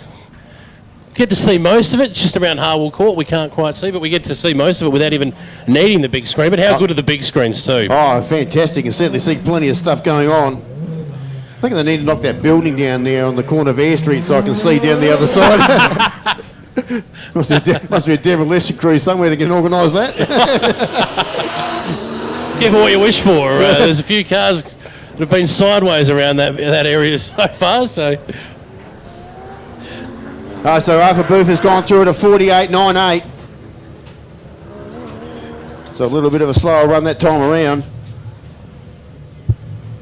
So So getting stuck in, we've got Amanda Sparks again, then Kevin Lynch. I think Kevin is the only rotary power car here. I know we've got obviously the Volkswagen Beetle or Renault Filky. That's another one of the rotaries. Whoa! Didn't see Filky in the last run. So around he go. Clipped the curb. He swallowed up the curb there pretty quickly. Yeah. Back down into King Street. So hope you're enjoying it. All those people out there, there's quite a few crowd that built up there. It's a big crowd today. Certainly a few around on the platforms. I'll be interested to just see if we're at capacity with the crowd tomorrow. There are still a few tickets left, I think, and if you want tickets for the Teakle Autosprint tomorrow, you can pre-book them today at the Port Lincoln Visitor Information Centre. So don't waste any time. Go and get them. So Mark Wisby on his way as well. So let's have a look how they panned out. Kevin Lynch with a 46.45. Amanda Sparks stronger again there also, 43.74. She is getting quicker every run. Gone quicker again there back there in the GT4 Porsche. She's very strong. She's I think she was in mid 44s. Yeah, before, 44s at the last run, so you did right there, Jason. So Mark Wisby, the whizzer himself, he's got the head right over the wheel. He's concentrating pretty hard. Want to pump it as much as he can. And Tricia Crabb's just been launched out there in the Tider 86. Wisby seemed to be pretty strong also. It's going through, so a 45.6, so a bit slower that time around for Wisby. Yeah. Back in the 45 bracket, so he struggled there on that run. Must have been a mistake there that I didn't see. I thought it was a pretty clean run, but... Okay, so what are you hiding for at the moment? We've got a hold up, have we? Oh, we're just waiting for Tricia Crabb to come around. She's a little bit slower, so we don't start the second car till they turn back into King Street, so that's why we're just going to wait for them to come back into that section. And then they'll release John. There he goes. So the Adelaide Civil and Mining training entry there of John Crabb. He unfortunately had a head-on collision with the orange barriers here last year. Made a huge mess of that car. They did a great job of repairing it.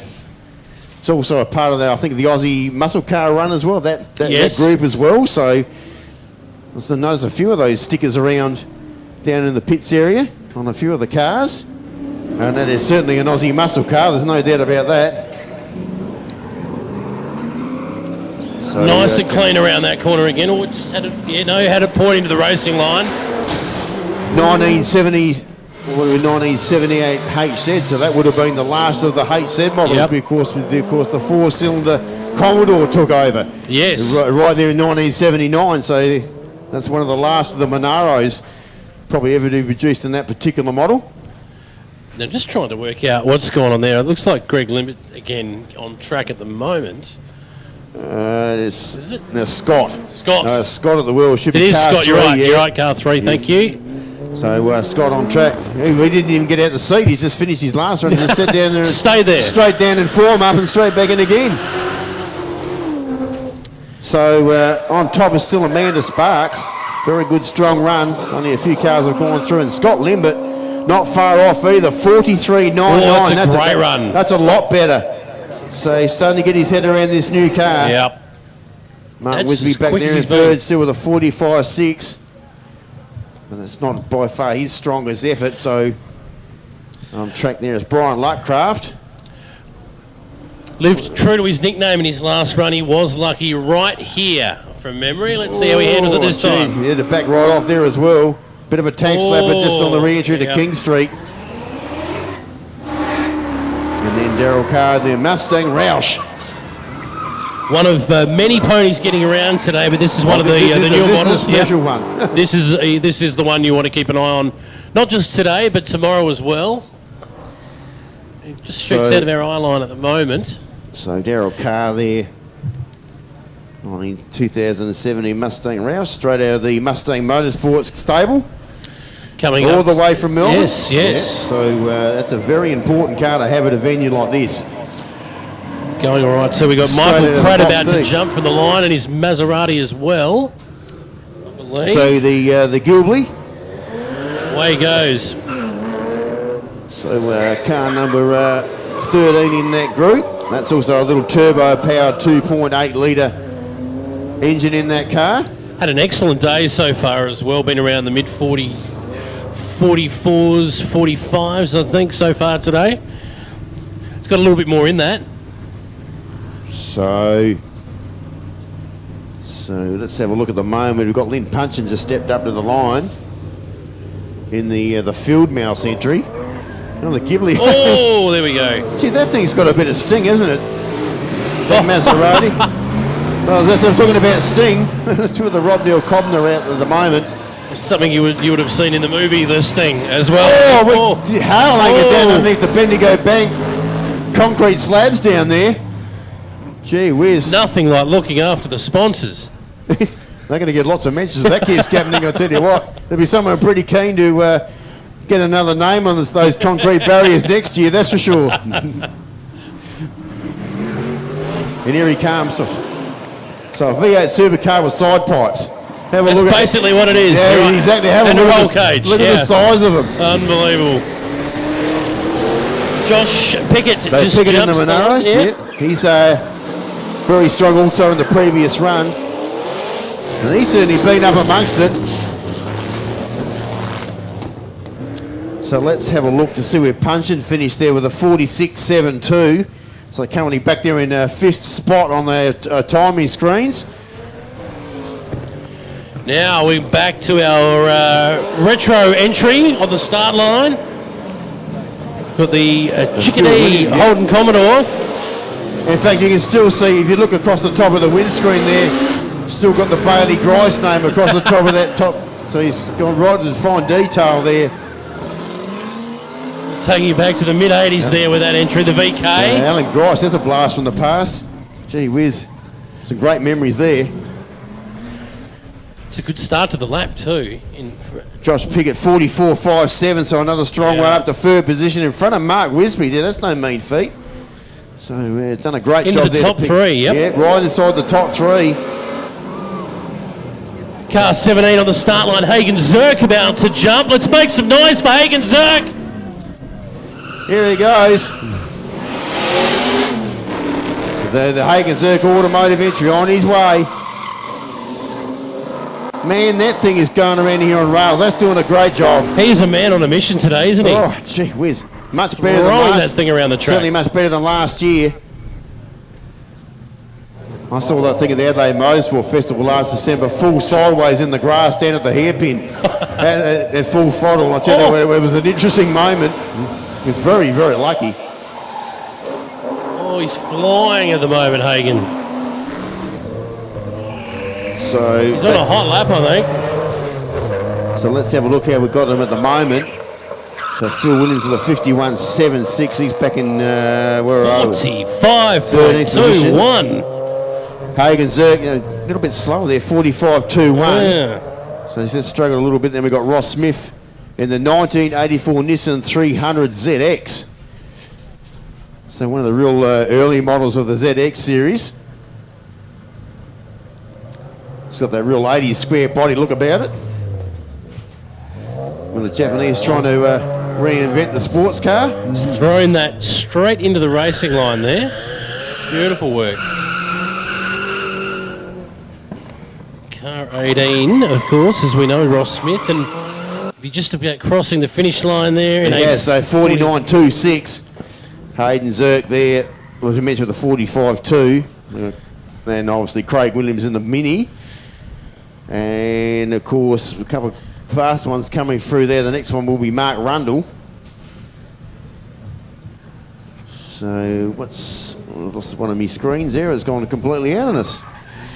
Oh, it was back, now it's gone again. Yeah. Car 19 on track. Craig Williams is on a decent lap as well, but Mark Rundle, off he goes. There we go, so Rundle on his way. Evos are very strong here. Oh, that's as clean as a whistle on the entry to King Street. Down past Domino's he goes. And disappears down Air Street at a rate of knots. And then he'll come back and re-enter the, well, obviously where the circuit comes back on itself. There he comes. This will be he's flying. very quick 750 metres here. Yeah, Yes. very good. So what are we looking for? Should be, I think we're looking for a low 43. And John Beasley's following him. Jeez, pretty hard to keep up with the two of the Mark fastest. Rundle of 42.12. Okay, so that's Mark's fastest time also for the meeting so far. So Mark Rundle there with a 42.12. So John Beasley did a 41.3 in the previous run. So let's see if he's up to his good form here. Well, this is quick too. Can he just John- nail this turn? Or he has. John is in fine form this morning. He's had a terrific job so far. So I reckon he'll be 41s here, Jason. Yes. It looks pretty, 41.53. So back to his second best run of the day.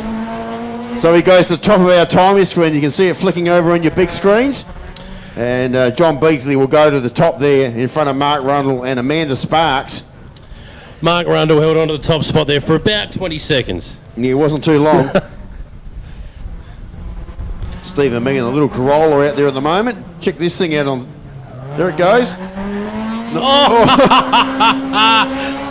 Front wheel drive, obviously. He puts the pad in, gets this in, got the front of the car lifted up. No doubt about that. And Tony DeVay back there on the Celine Mustang.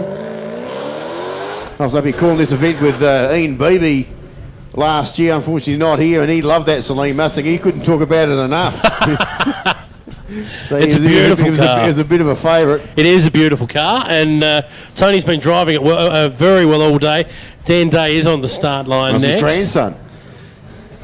So there's the whole day brigade here having a nice long weekend in race cars. Oh, he's done that beautifully again, Tony. He's doing a much better job. 2006, of course, Celine Ford Mustang. Stephen Meyer, 49.53. Here we go. Now, this will be a time run. I saw Dan break 40 seconds here last year, so he is capable if he can do it. It looks okay. Nice and clean down through Air Street he goes. Big platform down there at the hairpin. He'll get a nice big look at this. So he comes back up to have a look at the hay bales back on the re-entry. Oh, here we go. Beautiful. That's smooth as silk. So around he goes. No problems here. This is going to be quick, folks. Yep. He's got his eye well and truly in here. Dan Day, the 2014 Subaru WRX STI. Car number 25 is waiting for our time to come up. In fact, a 41.85. He still has not beaten John Beasley there. But it's also the first time he's broken 42 seconds for the meeting, so he's getting quicker with every run. Certainly found a bit of form. Mike Stockdale on track at the moment in his Peugeot RCZ.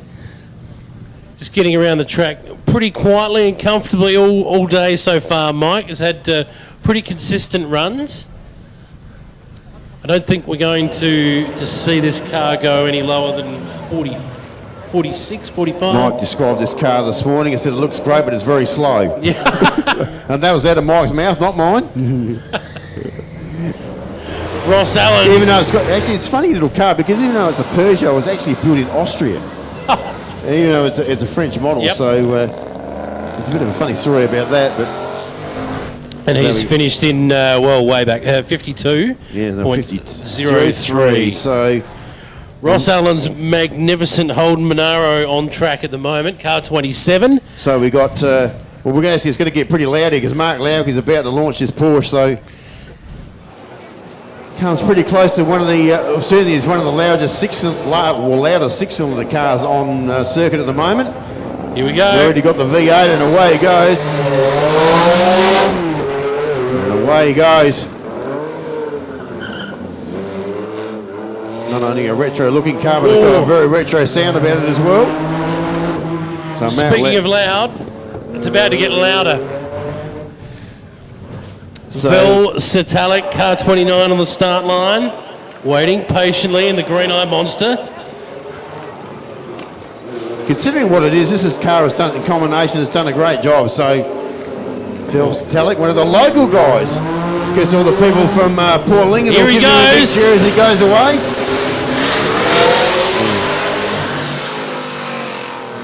Gee, it's got a Fairly decent set of gearbox in there too, just by the sound of the change down as I went down through that section. Trying to find a selection in the rear street as well. Something just happened there. Just missed a gear there by the sound of things, so you'll find that and go on his merry way. Mount Lauke, very good time there for Lauke. In fact, a 44.93. Of course, remembering that there's the age of that particular car as well. 7th position overall for the run so far. Yeah, very good. Just waiting for Versatilic just to come through with the 29 car. And another driver that's also improving so far for the day, of course, is Tony Wallace. And he is, he pitched a little, went a bit hot down there at the first. Managed to recover okay. Versatilic 48.61. It's been around that mark all day long. Yeah, pretty much. I think Tony Wallace is starting to get a bit serious here. We'll come back and we have a look at the hay bales again. Here he comes. Oh, gee, there's not much room between the hay bales and the concrete barrier on the re-entry down there. And he's hung the tail. He did that at the last run as well. Yeah, and pointed it straight into the racing line. Beautiful work. So Wallace comes back across the finish line over there at Ayr Street. Now Greg Limit is factor 49.61. He'd be a bit disappointed with that. Something went wrong there early in the run, I think. So now it's going to be Greg Limbert. So one of course of the two Limbert brothers. This is a good run he's on at the moment. Greg probably hasn't had a lot of driver's seat time of late, so off he goes. The four-wheel drive Mitsubishi Mirage. Car 32 of Glenn Boucher has just jumped off the line, the MGB from 1963. I might make that our second oldest car. Yeah. In fact, in the race. Glenn is also a member of the EP Autosports Club, and he's actually a local fishing charter boat skipper. So you're looking to probably all know. Of course, he until last year he actually ran Coffin Bay fishing charters, and is now doing Why Not fishing charters, I do believe. Yes. So that's he's a real fisherman. Yes, he is. In a race car. So, in a race car. And as you say, a prominent member of the EP Autosports Club. This is their event, the EP Autosports Club. That's dead right. Yeah. Built a car especially for this event. Now, Matt Wood, so they haven't had any more problems with the wheel on that Escort. So that seems to have gone through okay. So Wood's there in the car 33. In the, that's an under two, there's a two-wheel drive Mark 1 Escort.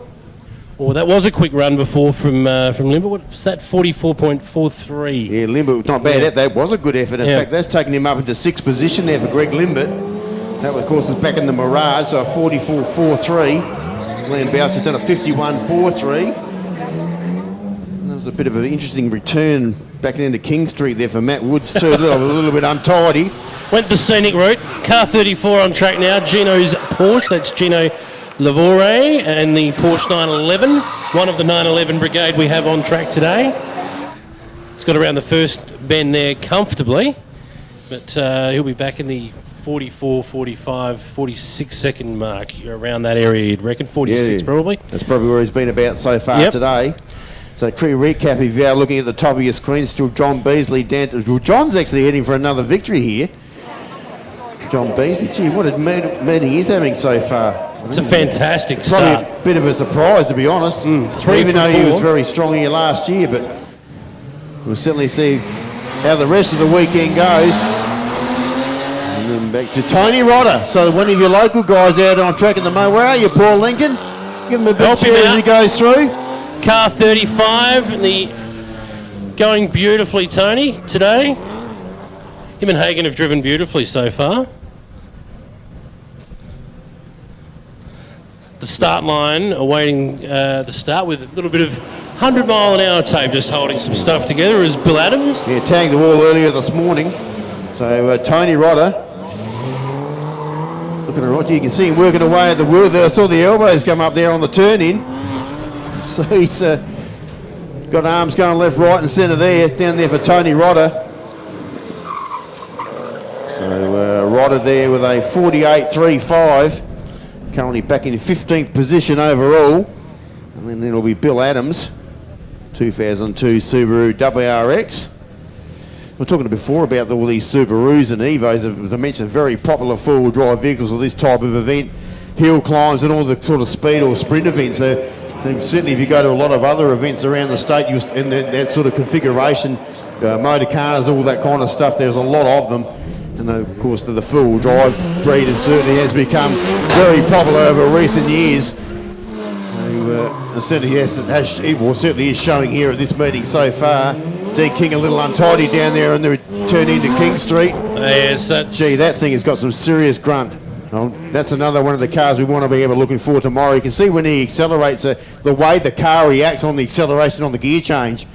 So he'll be just that extra, a little bit eager to get over to more of an open circuit tomorrow. That extra run downhill down Porter Street will certainly suit that area. And away he goes down past Domino's. So Bill Adams there with a 49.67, so that was car number 36. And the Austin Healey there of Dean King, who we were just talking about. Earl Herbert out there. 1991 BMW M5. Gee, even those models come a long way since that era. They're a very special car, a very expensive car, I should say, in this modern day and age. And that probably would have been the same back in 1991. Yes. The top of the range M5. Didn't see many getting around, but the ones that were well looked after, just like that one. Off the start line there, that's John DiColo. Definitely not what it says it is in the program. It's an Audi R8. Yeah, it certainly is. Isn't it wonderful to see look at the braking capacity of that car too. It leans forward on the brake pedal. He's been throwing this thing around the track in his previous three runs. They are a fully blown sports car, Jason, and that's how they produce them straight out the Audi stable, just as the way it is. And they're very high performance. R8s have also become a popular model also in the GT Championship as well. Yes. And if you were actually at the Adelaide 500 a month ago, they actually run an Asian series, or the Audi R8 Asian series there at that particular event. It was all R8s. And it was a very interesting event. It was the first time that series had actually come to Australia out of the Asian circuits and countries. So that was just another place where the R8s have got themselves set. They're running a lot of GT classes. Obviously Europe and also America has a fairly decent GT championship as well. So there's a lot of R8s around. Wow, speaking of going all right with that Audi R8, John DiColo there, 45.59. That's a good run. That's much better as well. Yeah. So he's gone through a lot cleaner. And now will be Greg Keane. Well, Greg would have the bit between the teeth here, because I don't think he wants to be beaten by his wife, so he's got to put the foot in. Oh, a little untidy down there to King Street. He is coming from a long way back, because Amanda has his measure at the moment. There's no question about that. He wants to be beaten by his wife, so he's got to put the foot in. Electrical entry of Ralph Sabansky on the line. And they're just waiting for Greg Keane to come back inside. Here he comes. Now this is a good run at the moment. He'd be keen to get back in the low 44s. That's what he needs. And he's just pointed that beautifully into the racing line out of that corner. Camera's set up beautifully behind it, so this should be a good lap. Let's have a look. He's heading towards the finish line of 46.37. Too slow. Too slow indeed. Gee, he's got a bit of work to do. It's a full 2.5 seconds behind him, or nearly 3. So just the 458 Ferrari there of Ralph Sabansky. And then we got car 44 there of course, Jason Maloney. I love the number plates in the Maloney car. Rough. Yes. And he's certainly got that down pat. He has been the entertainer today, Jason Maloney. I look forward to getting this off the start line again. Here it goes. Straight out of the back of the farmer shed, that car, that's for sure. Indeed. And Yep. And he's gone. He is here to put on a show, folks. And he'll do the same down the bottom of Air Street too. I can't see it, but we've got a replay. Here we go. On the big screen. Then in the full 360 there, did a great job. Got it back and pointed in the right direction. I'm not sure how we managed to hang on to it and not do one. But he hasn't come back yet. Yeah, where is he? He's disappeared. I'm tipping he's pointing the wrong way. Where is he? Jason Maloney's gone. He's decided. Here he comes. It's taking him a long time to get back down to the hay bales. Oh! Gee whiz. Here he goes. No, not there!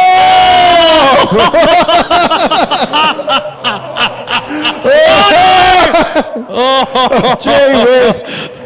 Where is he? He's in the hay bale, I think he's in the hay. I can't see him. Yeah. I've got a building in front of me, but he's off again.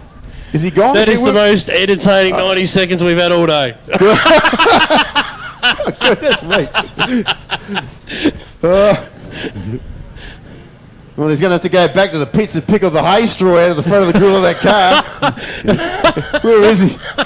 Here he comes. Was it any damage? I can't see. He's disappeared on the concrete, but he's still all right.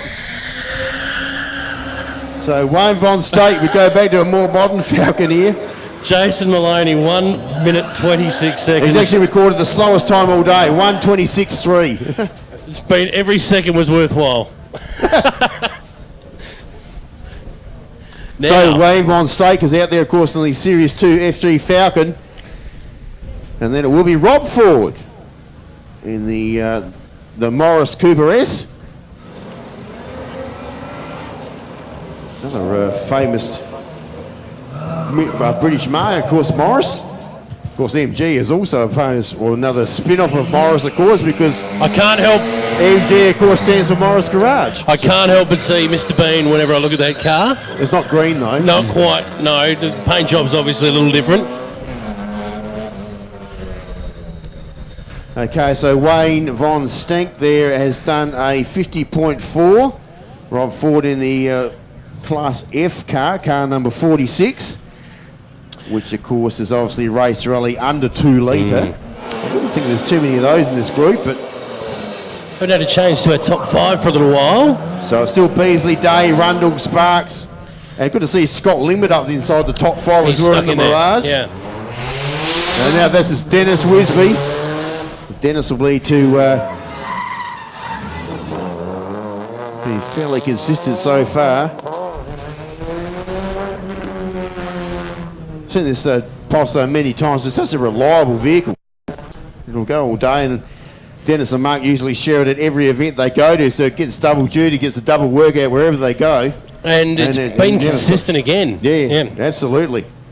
As you would expect. This is Dennis at the wheel.